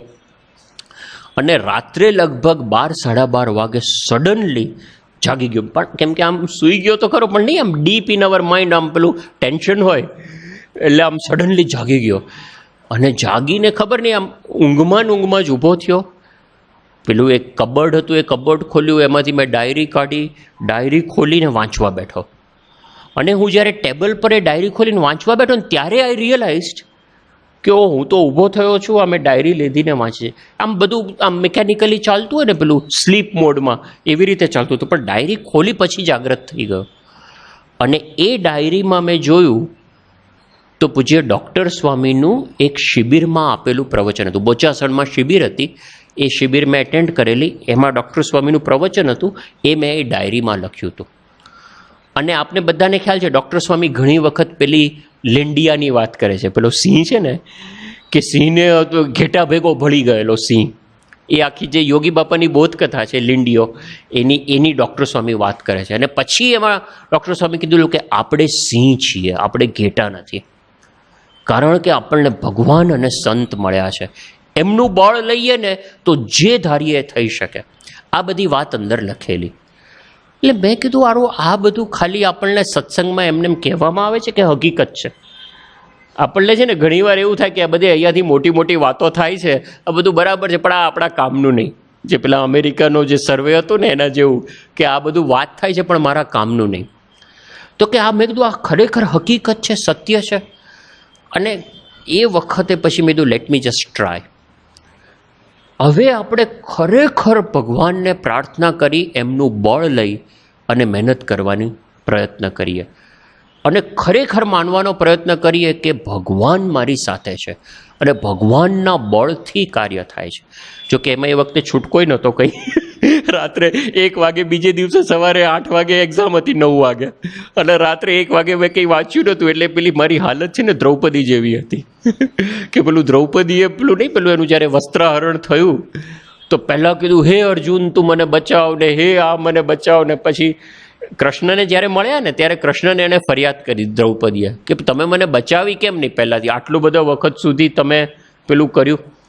ત્યારે કૃષ્ણે કીધું કે તું યાદ કર શું પ્રસંગ બનેલો. તો એણે પહેલાં તો પોતે બચાવવાનો પ્રયત્ન કર્યો, પછી એને લાગ્યું કે હું નહીં બચી શકું, એટલે અર્જુનને કીધું અર્જુન બચાવ, ભીમ બચાવ, ભીષ્મ પિતામહ બચાવો. અને પછી કોઈ જ ઉપાય કારગત ન નીવડ્યો ત્યારે છેલ્લે હે કૃષ્ણ આમ હૃદયથી નીકળી ગયું કે કૃષ્ણ બચાવ. અને પછી કૃષ્ણે એમને રક્ષા કરી. એમ આમાં અમારું થોડીક દ્રૌપદી જેવી જ હાલત હતી, કેમ કે કરવાનું શું આ બધું. આ મનમાં ટેન્શન તો હોય કે આ ફેલ થઈ છે, સારું નહીં. એટલે મેં છે ને એ વખતે, એ પણ સ્વામીની જ પ્રેરણા હશે, પણ બાપાની પ્રેરણાથી મેં ખરેખર બને એટલા સાચા હૃદયથી પ્રાર્થના કરવાનો પ્રયત્ન કર્યો કે બાપા આપના બળથી હવે મારે કરવું છે. આપણા મનમાં છે ને ઊંડે ઊંડે આપણું પોતાનું બળ હોય છે કે આઈ કેન ડૂ ધીસ, આ મને આવડે છે, આટલું મને ખબર છે. આપણા બળથી કરીએ છીએ ને એમાં આપણને હતાશા આવે છે. પણ એ દિવસે બાપાનું બળ લઈ અને રાત્રે લગભગ 1 વાગે વાંચવાનું શરૂ કર્યું. સવારે 7-1 વાગ્યા સુધી વાંચ્યું, પછી નાહી ધોઈ પૂજા કરીને સીધી 9 વાગે એક્ઝામ આપવા માટે ગયો. અને ભગવાનની કૃપાથી જે યાદ આવ્યું, જેટલું આવડ્યું ને એટલું મેં લખ્યું. અને એ 3rd એક્ઝામમાં આઈ ગોટ 17 out of 20 સીધા. અને એકચ્યુઅલી ત્યાં એ પિલાનીનો આ તમાહનકરના કોમ્બિનેટોરિયલ મેથેમેટિક્સનો રેકોર્ડ હતો. એ જ્યારથી કોર્સ લેતા હતા ને, લગભગ 10 કે 15 વર્ષથી લેતા હશે, તો એટલામાં એમની કોઈ પણ એક્ઝામમાં કોઈ પણ સ્ટુડન્ટને 14થી વધારે માર્ક નથી આવ્યા 20માંથી. So it was kind of a record broken કે 17 out of 20. અને પેલા તમાહનકર એટલું બધું આશ્ચર્ય થયું એમને. એમણે પાછો મને ઓફિસમાં બોલાવ્યો. એ કે કલ્પેશ પ્લીઝ કમ, આપણે વી નીડ ટુ મીટ. અને પછી said Kalpesh you have written excellent paper, આ બહુ જ સરસ લખ્યું છે. અને ઘણી બધી જે તે મેથડ્સ વાપરી છે ને એ મારા માટે પણ નવી છે. કારણ કે મેથ્સમાં છે ને એક પ્રશ્ન ઘણી બધી રીતે સોલ્વ થઈ શકે, અને which is the best way to solve. એટલે એક જ રીત હોય એવું નથી. પણ કે આ બધા બરાબર છે, પણ કે આઈ હેવ વન ક્વેશ્ચન. એટલે મેં કીધું શું? કે can you please explain me how did you get this step from the earlier one? આમાંથી અર્લી સ્ટેપ હવે એ ખબર નહીં. ભગવાને સ્વામી બાપાએ પ્રવેશ કરીને 25 સ્ટેપ કરીને સીધું મેં 26મું લખ્યું હશે. 25 સ્ટેપ મગજમાં ચાલી ગયા હશે. હવે આજે મને પૂછો તો કાંઈ યાદ નથી હો. એ બધું એ ભગવાનની કૃપા અને સ્વામીનો પ્રવેશ હતો. પણ એ તમાનકર સાથે એટલું એ વોઝ સો ઇમ્પ્રેસ્ડ કે how did you do this, આટલું તું હતું નહીં, તું યુ કાન્ટ. અને પછી આઈ ટોલ્ડ હિમ, મેં કીધું જો this is prayer, this is the power of prayer. આ મારું બળ છે જ નહીં, આ ભગવાનનું બળ છે. અને પછી તો એમને ક્લાસમાં પણ સમજ પડવા માંડી, ફાઇનલ એક્ઝામમાં પણ બહુ જ સારા માર્ક્સ આવ્યા. અને ક્લાસમાં જે મારા આઈ વોઝ ધ લોએસ્ટ, એની જગ્યાએ I became the second topper. The first topper બીજા હતા અને I became the second topper. પણ આશ્ચર્યની વાત એ થઈ કે એના પછીના સેમેસ્ટરમાં આખું સેમેસ્ટર અમારે થીસીસ કરવાની હોય. તો એમાં તમાનકરની નીચે થીસીસ કરવાની, ઇટ વોઝ અ પ્રેસ્ટીજ. કારણ કે એ એક જ સ્ટુડન્ટ લે અને એની નીચે થીસીસ કરવા માટે લગભગ 10-15 આવા જે ટોપ નોચ સ્ટુડન્ટ્સ હોય ને બધા એપ્લાય કરે. અને એ તમાનકર બધાને ઇવેલ્યુએટ કરી અને એ જેને સિલેક્ટ કરે ને એનું આખા કેમ્પસમાં કહેવાય કે ઓ Tamankar has selected this student for thesis, એના અંડરમાં થીસીસ કરવા માટે. એટલે it was a big competition. પણ તમાનકરે મને કીધું કે કલ્પેશ, નેક્સ્ટ સેમિસ્ટર તારે કરવાની છે thesis, I want you to do it under me. મારી ઈચ્છા છે કે તું મારી નીચે થીસીસ કર. અને જો તું હા પાડે તો આ વખતે આપણે કોમ્પિટિશન મૂકવી જ નથી, તું ડિરેક્ટલી હું તને અપોઇન્ટ કરી જ દઉં છું, થીસીસ આપી જ દઉં છું. અને પછી એમની સાથે રહીને થીસીસ કરી, બહુ સારું આખું કામ થયું. અને જે પ્રોફેસરે કીધેલું કે get out of this class, he became one of my best mentors cum friends. એટલી સારી ફ્રેન્ડશિપ એની સાથે ડેવલપ થઈ. આમ તો બહુ સિનિયર અને બહુ કહેવાય એટલે મેન્ટર કહેવાય, પણ હી બીકેમ સચ અ ગુડ ફ્રેન્ડ. અને એમણે જે કમ્પ્યુટર સાયન્સના બધા ફંડામેન્ટલ્સ ક્લિયર કર્યા. તો કહેવાની વાત શું છે કે આપણું બળ લઈને કરવા જઈએ છે ને એમાં આપણને થાય છે કે આ થાય ના થાય, કેવી રીતે થાય. હવે જો આવું દરેક વખતે થાય એવું પણ નથી. આપણે ભગવાનનું બળ લેવાનું શરૂ કરશું કે ભગવાનને પ્રાર્થના કરશું એટલે એવું નથી કે ઓવરનાઇટ મિરેકલ થશે કે બીજી વખત થઈ જશે. ભગવાન પાછા અતિશય ધીરજવાન છે. કન્સિસ્ટન્ટલી ઘણા લાંબા સમય સુધી પ્રાર્થના કરીએ ત્યારે ભગવાન ધીમે ધીમે ભળે છે. અને બીજી પણ એની મોટી વિશેષતા શું છે કે કદાચ માર્ક આવે કે ન આવે, પણ જો ખરેખર ભગવાનને પ્રાર્થના કરી એમનું બળ લઈ અને આપણે મહેનત કરી હોય ને તો ફેલ થઈએ ને, કમ્પ્લીટલી ફેલ્યોર મળે ને તો પણ આપણા અંતરમાં શાંતિ રહે. ક્યારેય ફ્રસ્ટ્રેશન ના આવે, ક્યારેય ડિપ્રેશન ના આવે. ઉલટાના ફેલ થઈને તો ડબલ મહેનત કરવાનું બળ મળે કે વાંધો નહીં ભલે ફેલ થયો. પેલા અબ્રાહમ લિંકન છે એ 13 વખત કે 8 વખત એ જે ઊભા રહે દરેક વખતે પાછા ફરી. તો એ જે અંદરથી બળ આવે છે ને એ ભગવાનને આપણે સાથે રાખીએ, એમની પ્રેરણા એમને પ્રાર્થના કરીને કરીએ ને તો અંદરથી બળ આવે છે. પછી સફળતા કે નિષ્ફળતા ઇટ બીકમ્સ સેકન્ડરી. એ મળે કે ન મળે, ના મળે ને તોય અંદરથી તો આનંદ આવે. That is art of living. કે સફળતા મળે કે નિષ્ફળતા, કોઈ આપણને બોલાવે કે ન બોલાવે, કોઈ પૂછે કે ન પૂછે, કોઈ આદર આપે કે કોઈ ઉપેક્ષા કરે. નહીંતર આવી નાની નાની બાબતમાં છે ને આખું હું સર્કલમાં છું, મારા ફ્રેન્ડ સર્કલમાં આ મને પૂછતો નથી ને આ મને આમ કરે છે ને આ મને ઇગ્નોર કરે છે ને આ મને લાઇક નથી કરતો ને અનલાઇક કરે છે ને. અરે લાઇક ને અનલાઇક જ છે. આ બાપા આપણી સાથે છે. ભગવાન અનંત કોટી બ્રહ્માંડના નાથ મારી સાથે છે, 24 કલાક મારી સાથે છે. જે સારંગપુર 10માં કીધું છે ને કે ભગવાન મારા જીવને વિશે વિરાજમાન છે. એ પ્રતીતિ આવે આપણને અને પછી કોઈ દુનિયાની કોઈની અપેક્ષા ના રહે. અરે જે થવું હોય થાય. એવું નથી કે મહેનત નહીં, પેલું ઇરિસ્પોન્સિબિલિટી નહીં. We become more responsible but we become completely relaxed. અને એ આપણે 5મા કે 10મા ધોરણમાં હોઈએ કે 12મામાં હોઈએ કે કોલેજમાં હોઈએ કે જોબ કરતા હોઈએ કે જોબ કર્યા પછી રિટાયર થઈએ, આ બધી જગ્યાએ યુનિફોર્મલી આ વસ્તુ કામ લાગશે. મહારાજ અને સ્વામી મારી સાથે, આપણને પ્રત્યક્ષ ભગવાન મળ્યા છે. આ પુરુષ અત્યારે આપણને દેખાય કે સારંગપુરમાં છે ને આમ કરે ને બોલે ના બોલે, આ નથી. આ એમની મનુષ્ય લીલા છે. આ પુરુષ તો અતિ દિવ્ય છે, નટેશ્વર છે, નટનાય નટ છે. અને ખરેખર આપણે સિન્સિયરલી પ્રાર્થના કરીએ ને એ પ્રતીતિ આપણને કરાવશે ફર્સ્ટ હેન્ડ. આ ખાલી લખાણમાં બોલવાનું કે વચનામૃતની કે સ્વામીની વાતોમાં લખાણમાં નથી, આ હકીકત છે. તો આવા પુરુષ આપણને મળ્યા છે, એમનું બળ લઈએ, એમને પ્રાર્થના કરીએ અને એમના મય જેટલા આપણે સ્વામીમય થઈશું ને એટલું દુનિયામાં પણ કામમાં બધામાં બરકત આવશે. એવું નથી કે આ સત્સંગ થઈ ગયો, અહીંયા મંદિરે આવી ગયા એટલે આ બધું દુનિયાનું આમ, અરે ઉલટાનું દુનિયાનું કામ એમની કૃપાથી અને આ સત્સંગના સિદ્ધાંતોથી જ 10 ગણું સારું થશે. અને આવા તો કેટલા બધા પ્રસંગો છે, પણ હવે બહુ આપણે સમય નથી લેતા. પણ કહેવાની વાત ટૂંકમાં શું કે ભગવાન અને સંતમાં આપણે જેટલા જોડાઈશું અને આ સત્સંગના પ્રિન્સિપલ્સ કે ભાઈ વ્યસન મુક્તિના બધા અહીંયા કહે છે કે ભાઈ આ ન કરવું, દારૂ ન પીવી, સિગરેટ ન, આ બધું છે ને જીવનભર કામ લાગે છે. અને બહાર આપણને લાગતું હોય બધા આપણને ભલે મજાક મસ્કરી કરતા હોય, પણ અંતે તો દરેકના હૃદયમાં એના માટે આદર છે જ. તો એવા ભગવાન અને સંત મળ્યા છે, એમનામાં જોડાઈએ, એમને સાચા હૃદયથી પ્રાર્થના કરીએ અને એમનું બળ લઈને આપણે અભ્યાસ કરતા હોય તો અભ્યાસ, જોબ કરતા હોય તો જોબ, ધંધો જે પણ કરતા હોઈએ એમાં આપણે એમને આગળ રાખીને કરશું તો પછી એમની ઈચ્છાથી જે પણ થશે એમાં આપણા અંતરમાં ખૂબ શાંતિ રહેશે, ખૂબ આનંદ આવશે અને અંદરથી મજા આવશે. તો એવું આપણને બધાને જીવન જીવવાનું બળ મળે અને આપણે બધા જ અક્ષર રૂપ એટલે કે સ્વામી રૂપ, પ્રમુખ સ્વામી મહારાજ રૂપ થઈ, બ્રહ્મરૂપ થઈ ભગવાનની ભક્તિ કરી એમનામાં જોડાઈ શકીએ, એ જ પ્રાર્થના. શ્રી સ્વામિનારાયણ ભગવાનની જય.